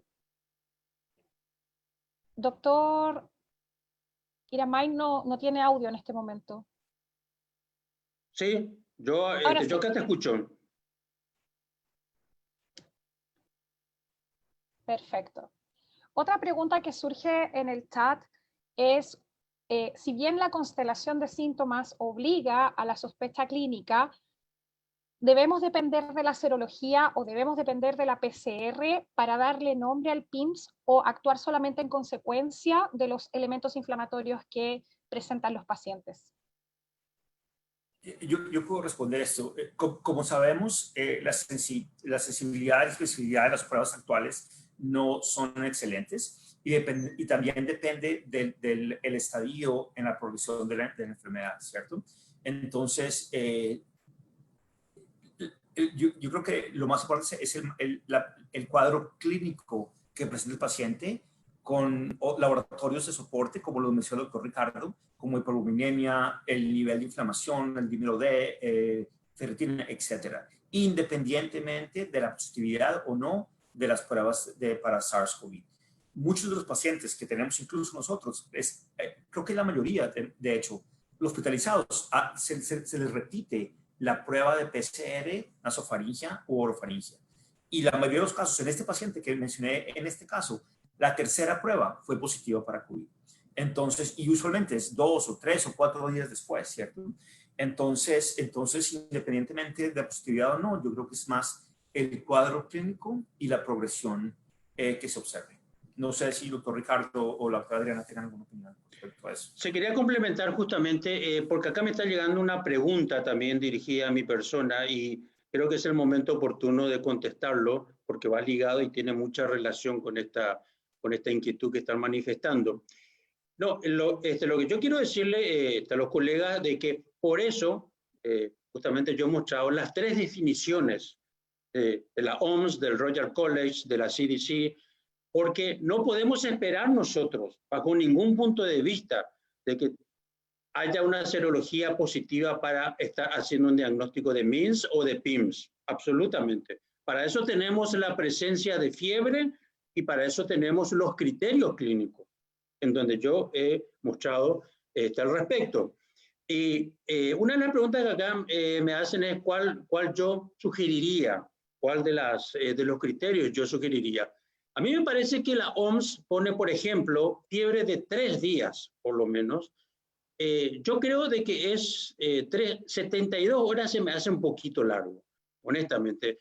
Me parece muy interesante los criterios que han publicado la CDC, que casi tienen una coincidencia del 90% con el Royal College, con el Reino Unido. A mí me parece muy interesante en donde ellos piden una fiebre de 24 horas o una fiebre persistente con 2 o más signos de afectación de alguno de los órganos. Entonces, por eso tenemos que apelar a los criterios clínicos, no a la serología. La serología nos pone a nosotros el sello marcador de que estamos ante un COVID. Bueno, tengo acá otra pregunta puntual sobre tratamiento. Voy a agrupar 2 preguntas. Una es, ¿cuál es el rol o la experiencia de la ivermectina como tratamiento precoz? Y creo que el doctor Camilo ya estaba intentando contestar por el chat. Y otra parte sobre tratamiento es, ¿cuál es el rol de los corticoides en PIMS? Ricardo, te dejo la respuesta para la pregunta para ti. Bueno, creo que la pregunta era con respecto al corticoides. Con respecto al corticoides, ustedes saben bien que al inicio, por marzo más o menos, se ha generado todo un debate. Se mistificó la utilización del corticoide por la OMS y otros referentes internacionales habían dicho de que no utilizar, prohibido utilizar los corticoides porque disminuyen el aclaramiento viral. Por lo tanto, eso puede agravar un PIMS.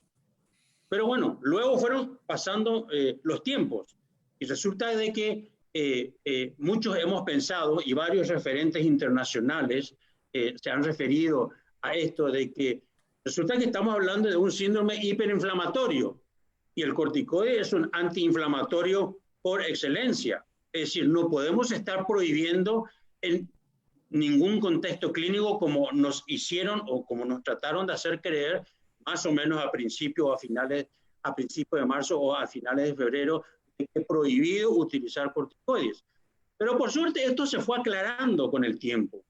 Y hoy en día, en los últimos tiempos, estamos asistiendo a ya casi una cierta, no digo permisividad, pero por lo menos tenemos más libertad de utilizar los corticoides. Por eso las guías del Comité de Emergencia de las LACIP, recientemente publicado en la revista británica EC Pediatrics, como muy bien lo mostró Adriana, nosotros hemos puesto que los corticoides, estamos hablando de la metilprednisolona específicamente, pueden y deben ser usados en un escenario crítico por ejemplo, en un escenario D.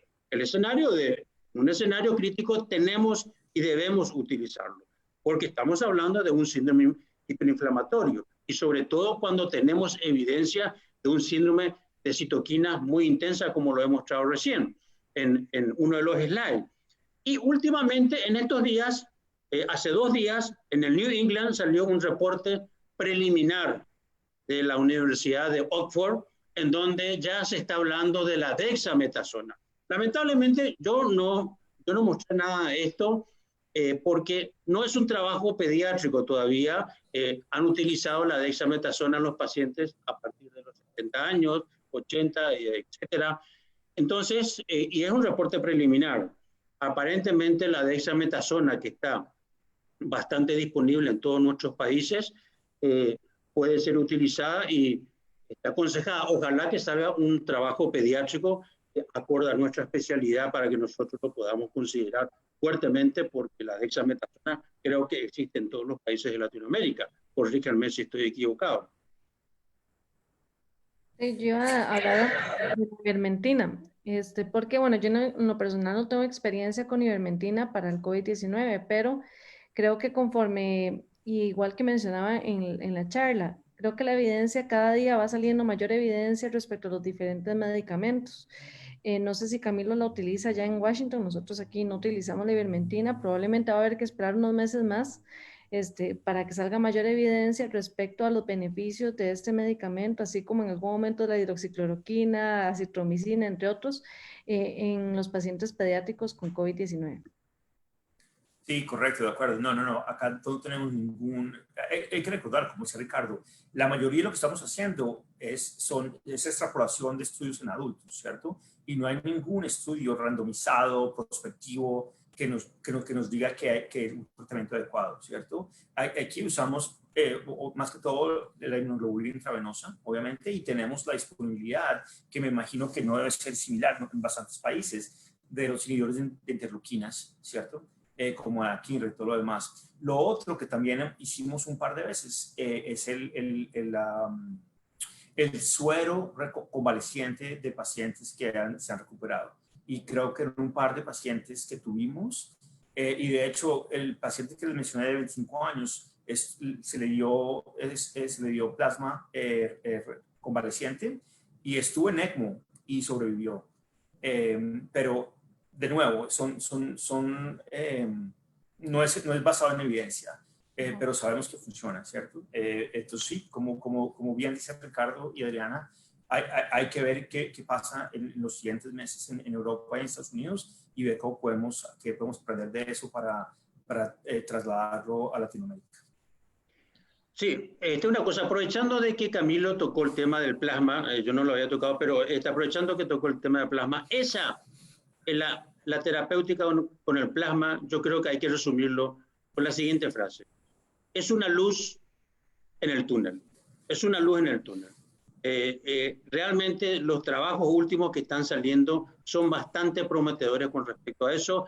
Mi hospital, el Hospital de Clínicas de Paraguay, en este momento está liderando un trabajo a nivel nacional con respecto a la terapéutica con plasma. Tengo una pregunta, viene dirigida desde el Facebook y tiene relación con la hiperglicemia. Si solamente se le atribuye algún valor predictivo en términos de estrés del paciente o debería ser considerada como un hallazgo o un factor ominoso en la evolución de un niño con sospecha de PIMS. Es una buena pregunta.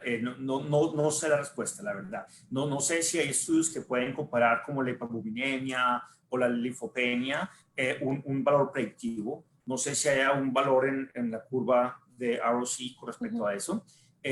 Intuitivamente sugiero que podría ser más la respuesta de estrés del paciente. Creo que no hay datos. No, sé que no hay datos con respecto al nivel de glicemia, como en otras patologías, ¿cierto? Como en patologías como en shock séptico, otros que usamos más comúnmente en cuidado intensivo, insulina con dextrosa, etcétera, para mantener euglicemia. Creo que no hay datos que sepamos con respecto a esto con infección por el virus de SARS-CoV. Sí, Perdón, termina, Sí, Camilo, termina. No, te iba a dar la palabra. Totalmente de acuerdo con Camilo. No existe al momento, a la fecha, ningún paper, ningún trabajo que pueda explicar. Pero sí hay, yo creo que nosotros los clínicos tenemos que apelar al siguiente razonamiento. La infección grave es un estrés. Cuando tenemos un estrés hay liberación de catecolaminas. Las catecolaminas son unas sustancias diabetógenas. Las sustancias diabetógenas, lógicamente, aumentan los niveles de glicemia. Hasta el momento, una de las preguntas que yo también me hice, incluso hice algunas consultas internacionales al respecto con amigos, colegas, y bueno, no hay ningún trabajo, pero ese sería el razonamiento fisiopatológico único que le podríamos dar al respecto.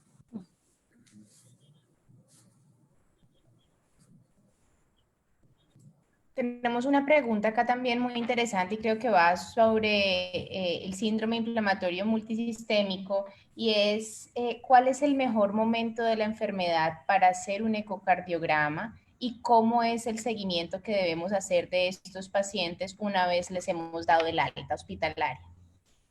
Es una buena pregunta. Yo quiero empezar por decir que el ecocardiograma probablemente es una de las herramientas más útiles. Definitivamente, temprano en el curso en emergencias, debería haber una eco inicial para tener una base y hacer seguimiento. Es difícil decir cada 12 horas, cada 24 horas, etcétera, pero probablemente más dictado con la evolución del paciente, ¿cierto? Si tenemos una eco inicial que muestra lo que sea, yo sé, algún tipo de disfunción miocárdica o ninguna disfunción miocárdica, digamos que sea una eco normal, con una función ventricular adecuada, pero el paciente necesita más fluidos o inotrópicos o vemos que no evoluciona de manera adecuada, entonces en ese momento hacer una ecocardiografía para reinterrogar la función miocárdica. Entonces, lo que les digo, no sé si es como ibuprofeno cada 6 a 8 horas, no puedo decir que sea eso, pero sí hacerlo como base y para ayudar a manejar el progreso del paciente y dependiendo de los resultados finales, seguimiento por consulta externa en algún momento, dependiendo de los resultados finales. Pero lo que te digo, tampoco tengo información con respecto a qué pasa en estos pacientes en 2 meses o en un mes. No sabemos qué pasa con eso, ¿cierto? ¿Qué considera el doctor Iramaín en su práctica, en lo que están haciendo en su centro? Bueno, lo que yo he encontrado en toda esta revisión es, primero, totalmente de acuerdo con lo que dice Camilo, cuando hacemos el diagnóstico de PIMS o de MIS, hacer un ecocardiograma basal, ¿verdad? Porque tenemos que saber dónde estamos parados con el corazón. A partir de ahí, y según la evolución clínica del paciente, ahí tenemos que hacer ecocardiograma, lo que se llama seriado.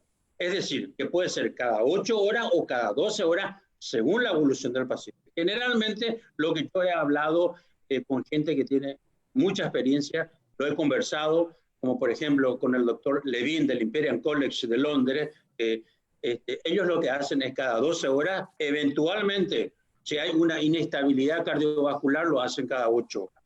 Pero generalmente como base, cada 12 horas y después a las 72 horas van reevaluando si poder hacerlo cada 24 horas. Pero definitivamente, como lo presenté en una de las diapositivas, el ecocardiograma aquí es la estrella, definitivamente. Con respecto al seguimiento, y todos dicen, lo que yo encontré es de que todos dicen que hay que hacerlo a las 2 y 4 semanas del alta del paciente. Y a partir de ahí, según los hallazgos, entonces ahí se reevalúa la situación si hacerlo una vez por mes o cada 2 meses. Yo quiero añadir una cosa más, y es el uso de ultrasonido en esos pacientes, independientemente de ecocardiografía o no. Estoy de acuerdo con el doctor Ricardo que debe ser seriado, pero si es un paciente que queremos saber cómo estamos de fluidos, si tenemos que empezar inotrópicos, podemos usar el ultrasonido al pie de la cama para interrogar la vena cava inferior, para interrogar las líneas B pulmonares para la vena pulmonar, y eso nos puede guiar mucho con respecto a los nootrópicos. En estos pacientes, como el caso presente, después de 60 mililitros por kilo de fluidos, si ponemos la sonda y vemos que la vena cava está pletórica, es indicación obviamente de empezar nootrópicos. O lo opuesto, le damos líquidos y vemos que la vena cava todavía está plana, podemos dar más líquidos, ¿cierto? Entonces, el ultrasonido al pie de la cama está disponible en todos nuestros países y debería ser, es más fácil de usar que un eco. O sea, hacer un eco que nos dé una respuesta es más complicado que usar el ultrasonido al pie de la cama para poder guiar el manejo. Una pregunta para la doctora Jock, esta va dirigida desde el punto de vista logístico. Sabemos que la realidad de nuestros países en Latinoamérica es absolutamente dispar y esa es una de las cosas que se destacó en el redacto del documento y el consenso de la sociedad. Las dos preguntas son, ¿cuál sería la mejor estrategia en términos logísticos de pesquisa para población pediátrica? Esperamos que nuestros niños se enfermen, o hacemos PCRs en zonas donde podría haber mayor vulnerabilidad. Y la segunda, ¿qué seguridad o qué evidencia existe en el reciclaje o reesterilización del material en términos de cuidado del personal que se encuentra laborando en urgencias? Okay, voy a contestar la primera pregunta. Entonces, con respecto, recuerden que parte, bueno, y Camilo lo mencionó en algún momento, las pruebas, la sensibilidad y especificidad de las pruebas no son buenas cuando los pacientes están completamente asintomáticos. Entonces, aquí nosotros tenemos que actuar con la clínica y hay lineamientos locales que definen un caso sospechoso que tenemos que seguir. Por ejemplo, nosotros ahorita en nuestro país, para dar un ejemplo, ahorita ya en fase comunitaria, prácticamente ya nos está pidiendo la PCR para hacer diagnósticos si hay un nexo epidemiológico en el núcleo familiar, por ejemplo. Pero entonces, si tenemos papás positivos, paciente empieza con rinorrea, tos, se cataloga como un positivo sin necesidad de la PCR o serologías. Porque además la serología va a depender del momento, así como la PCR del momento en que se haga la prueba, ¿verdad? Pueden haber falsos negativos también, ¿verdad? Si se hace de forma temprana. Entonces, aquí tenemos que basarnos mucho en la clínica, mucho en el momento epidemiológico en que se encuentra la fase de la pandemia en cada país para poder definir si eventualmente, pues, hacer tamizajes masivos en lugares, ¿verdad? Yo creo que no tiene ningún sentido, sobre todo en el paciente pediátrico, donde la mayoría de los niños son asintomáticos o los síntomas son sumamente leves. Entonces, nosotros ahorita lo que tratamos de tamizar es a los pacientes sintomáticos, ¿verdad? Si pues tienen nexo o no nexo, pero sintomáticos en áreas en donde definitivamente la transmisión comunitaria es alta, pero mucho tenemos que basarnos en la clínica. Y la segunda pregunta era en relación a, ¿qué era? Era en relación a la reesterilización y al uso de material, exacto, en términos de bioseguridad para el personal de urgencias. Sí, bueno, ya los estudios, digamos, han hablado con respecto a cuánto dura el virus vivo, por así decirlo, en los diferentes materiales, ¿verdad? Muchas de la experiencia que se hizo en China, en Wuhan, en Singapur y en todos los lugares asiáticos que tuvieron por primera vez la pandemia para el uso racional de los equipos fue la reutilización, ¿verdad? Entonces, hablaban, por ejemplo, de la N95, el respirador N95, por ejemplo, guardarlo en bolsas de papel por 5 días, en 5 días reutilizarlo otra vez, en la premisa de que ya eventualmente el coronavirus, pues para ese entonces o para ese momento, pues ya estaba, pues ya no estaba en la superficie, ¿verdad? Entonces, yo creo que también va a depender mucho de las posibilidades que tengamos en nuestros países de poder utilizarnos. Probablemente Camilo en Washington tenga de todo. Nosotros, por ejemplo, no tenemos cuartos con presión negativa. Nosotros en nuestro hospital tenemos 2 nada más. Entonces, para nosotros es poco factible, ¿verdad? Poder mantener un servicio de emergencias en conjunto en donde pues no tenemos forma de aislar a los pacientes. Entonces, en mi caso, y probablemente muchos de ustedes, también fue la separación física, ¿verdad? Para evitar esa contaminación, ¿verdad? Porque no hay posibilidades de tener eso. Pero yo creo que va a llegar un momento en donde si no hay equipo, tenemos que reutilizarlo. Obviamente hay que hacerlo de una forma consciente y, por ejemplo, si sabemos que el virus en la superficie vive X cantidad de días, pues guardarlo, reutilizarlo en algún momento, la utilización en la solución con alcohol, cloro, etcétera, ¿verdad? Para poder hacer la limpieza adecuada y pues imponer el riesgo al final al personal de salud. Sí, Adriana, no, ni creas, acá también, a pesar de donde estamos, mira que hubo obviamente escasez de todo, o sea, les tocó, teníamos las máscaras N95, las azules, las estábamos resterilizando con Esterad, que es un hidróxido de cloro evaporado, se pueden reutilizar 3 veces y después teníamos una nueva.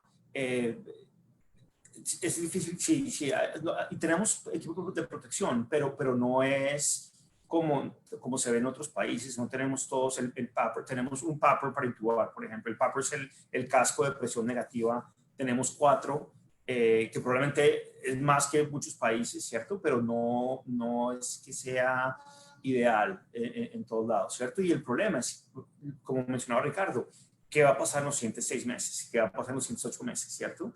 Entonces, sí, es un problema a nivel global. Acá tenemos una pregunta muy interesante sobre ya manejo puntual de los pacientes y es, ¿hay alguna estrategia recomendada, más una que otra, para la secuencia de intubación rápida en los pacientes con COVID-19 y falla respiratoria? Quieren, digo yo y tal vez después Camilo y Ricardo si tienen alguna otra diferencia. La secuencia de intubación rápida hay que tratar de evitar la aerolización, ¿verdad? Que sea al final lo que en los pacientes con COVID-19 nosotros queremos evitar. Entonces la oxigenación, si típicamente nosotros ventilamos, por ejemplo, con bolsa autoinflable, se trata de peroxigenar el paciente previo con mascarilla con reservorio, sin darle presión positiva con el fin de evitar la aerolización.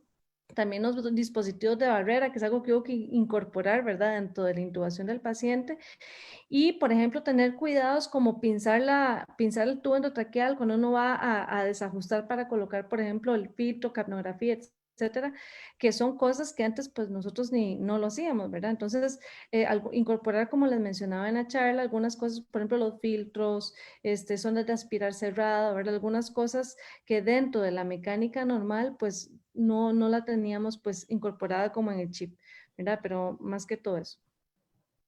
Sí, de acuerdo. Ari, nosotros también es más cuestión de logística, ¿cierto? O sea, en vez de abrir el carro de intubación que tiene 20 tubos de todos los tamaños, que quedan todos expuestos en ese caso, entonces desarrollamos como loncheras, sí, como unas cajas ya que si se abren se contaminan de pronto 2 o 3 tubos o una o dos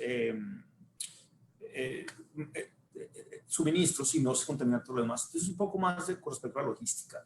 Con respecto, y voy a dejar que Ricardo también opine esto, con respecto a las medicinas, yo creo que no ha habido mucha diferencia. Yo creo que nuestra práctica es usualmente, obviamente, peroxigenar, como dice Adriana, usualmente usamos la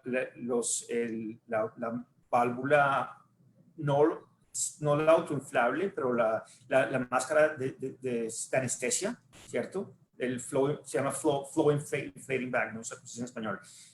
Y para el RSI, yo creo lo mismo, si estamos enfrentados a un proceso más como séptico de hipotensión, medicinas como ketamina son ideales en esos pacientes.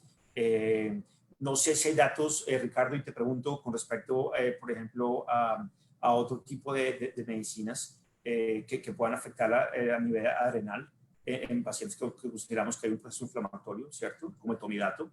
Y paralíticos, becurona y rocurona y succinilcolina. Yo creo que no creo que hay mucha evidencia, no hay mucha información con respecto a una mejor que la otra para pacientes específicos con infección por el virus SARS-CoV, ¿cierto? Yo creo que es más la parte técnica alrededor del proceso de intubación. Doctor Ricardo, ¿qué opinas? Bueno, yo estoy totalmente de acuerdo con lo que dice Adriana y con lo que dice Camilo. No tengo mucho que agregar. La ketamina me parece a mí que es una droga absolutamente noble. Hoy cada día más se le está utilizando. Y lo más importante es, como enfatiza Adriana, es un poco evitar la aerolización. Por eso están las cajas que se han establecido, que creo que hay en todas partes, justamente para evitar el contagio del médico que está intubando en ese momento. Pero ya que estamos hablando de manejo, yo quisiera hacer un poco una pregunta y una reflexión. Yo estuve viendo, Camilo, que ustedes usan la milrinona, por ejemplo, en el paciente que vos presentaste, que tú has presentado. Generalmente sabemos que la milrinona es un vasodilatador periférico y a veces se nos plantea un problema cuando el paciente tiene una hipotensión arterial. ¿Ustedes lo usan de primera línea o siempre cuidando algún contexto clínico puntual en ese sentido? Bueno, lo primero que te puedo decir es una declaración, que como yo soy médico emergentólogo, usualmente ese manejo lo dejamos a los intensivistas, ¿cierto? Yo en emergencias usualmente no voy a empezar milrinona, sabiendo que la vida media son 48 horas y probablemente yo no esté completamente seguro si es un shock cardiogénico o si tiene un componente mixto de shock hipovolémico, etcétera, ¿cierto? Entonces no te puedo responder la pregunta. Obviamente, no solamente la parte de la vasodilatación, pero la parte de lucitropía y de ayudar no solamente a la parte sistólica, sino a la parte diastólica del corazón. Entonces, es otro función de la milrinona. Lo que sí te podría decir es dependiendo de cuando el paciente se presente. Si tienes un paciente que consideras clínicamente una disfunción miocárdica, pero probablemente está bien hidratado, no tiene un lleno capilar de 4 o 5 segundos, probablemente epinefrina sería más indicado, ¿cierto? Si tienes un paciente que está bien, sí, epinefrina, probablemente sientes más cardiovascular, ¿cierto? Si es un paciente que está deshidratado, como en nuestro caso, después de 3 bolos de líquidos, etcétera, probablemente el norepinefrina no sería lo que yo usé inicialmente, ¿cierto? Siento un más efecto alfa periférico. Y de pronto, si pensamos que es únicamente disfunción miocárdica, de pronto dobutamina podría ser una opción. Pero el problema, como sabemos, es que esto no es únicamente una disfunción miocárdica secundaria a una intoxicación. Entonces, como dices tú muy bien, Ricardo, son múltiples sistemas. Hay fuga capilar, entonces es un shock que tiene parte cardiogénica, parte inflamatoria, parte de goteo capilar. Entonces yo creo que caso por caso, dependiendo de la presentación, sería más adecuado.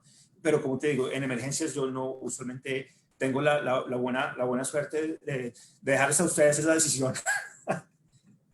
No, una cosita antes de terminar acá, ya vi que tocamos acá la secuencia de intubación rápida, simplemente como manera de experiencia personal, ha sido un excelente escenario todo esto del COVID, precisamente por las precauciones que está diciendo Adriana para prevenir aerolización y todo eso, un excelente escenario para utilizar oxigenación apneica en niños. Nos ha ido maravilloso en nuestro centro y los invito, simplemente les dejo la inquietud a que a partir de esta contingencia que estamos viviendo, miremos cómo nos va con oxigenación apneica, que la verdad ha sido un escenario maravilloso y nos ha ido súper bien, particularmente en mi centro, y sé que en otros centros también han tenido una buena experiencia con esta parte. Sí, todos nuestros pacientes que intubamos con una carga nasal 5 litros o algo por el estilo, sí, todos. Ya van quedando cada vez menos preguntas.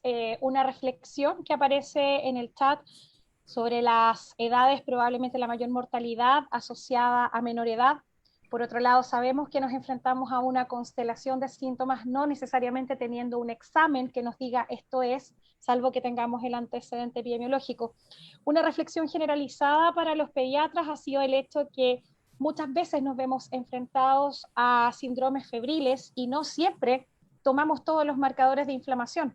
Por lo tanto, muchas veces vamos a encontrar dímeros D elevados o vamos a encontrar ferritina o marcadores precoces elevados sin que necesariamente nos encontremos enfrentados a un PIMS.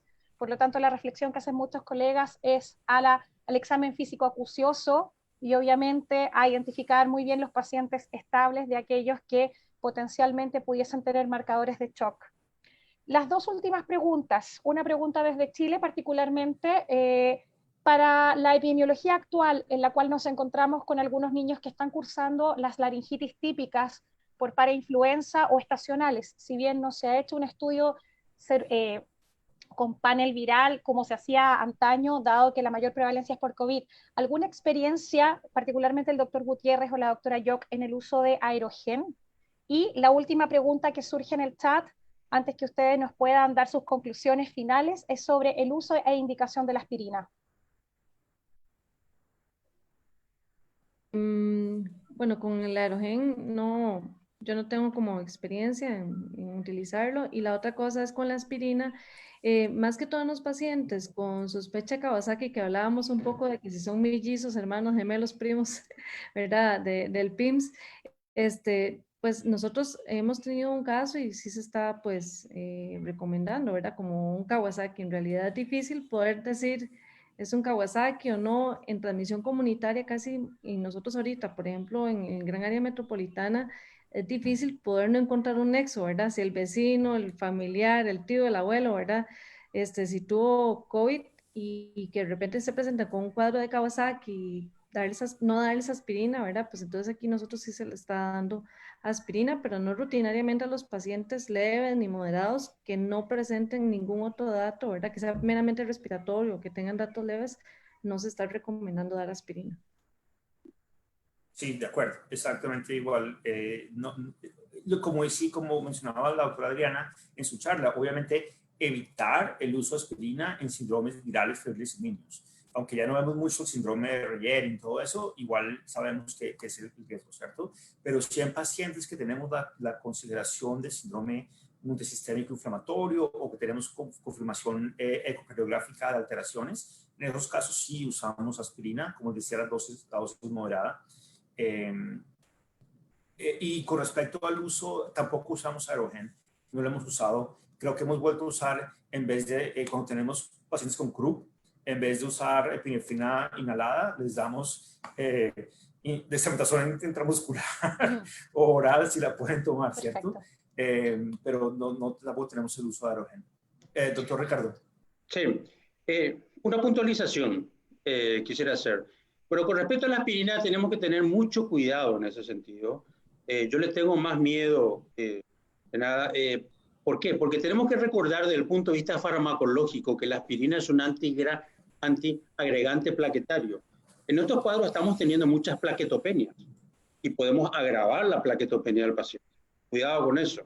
O sea, que para tomar la decisión de darle a un paciente en este contexto clínico que estamos hablando del COVID-19, con Kawasaki-like, etcétera, etcétera, ahí yo sugeriría fuertemente, como todo el mundo estamos diciendo y se está recomendando, es que apelemos a la decisión de un grupo multidisciplinario, infectólogos, reumatólogos, etcétera, etcétera, para tomar esa importante decisión de darle aspirina al paciente, porque ahí el remedio puede ser peor que la enfermedad. O sea, cuidado en ese sentido con la aspirina, de ser mano larga, como decimos acá.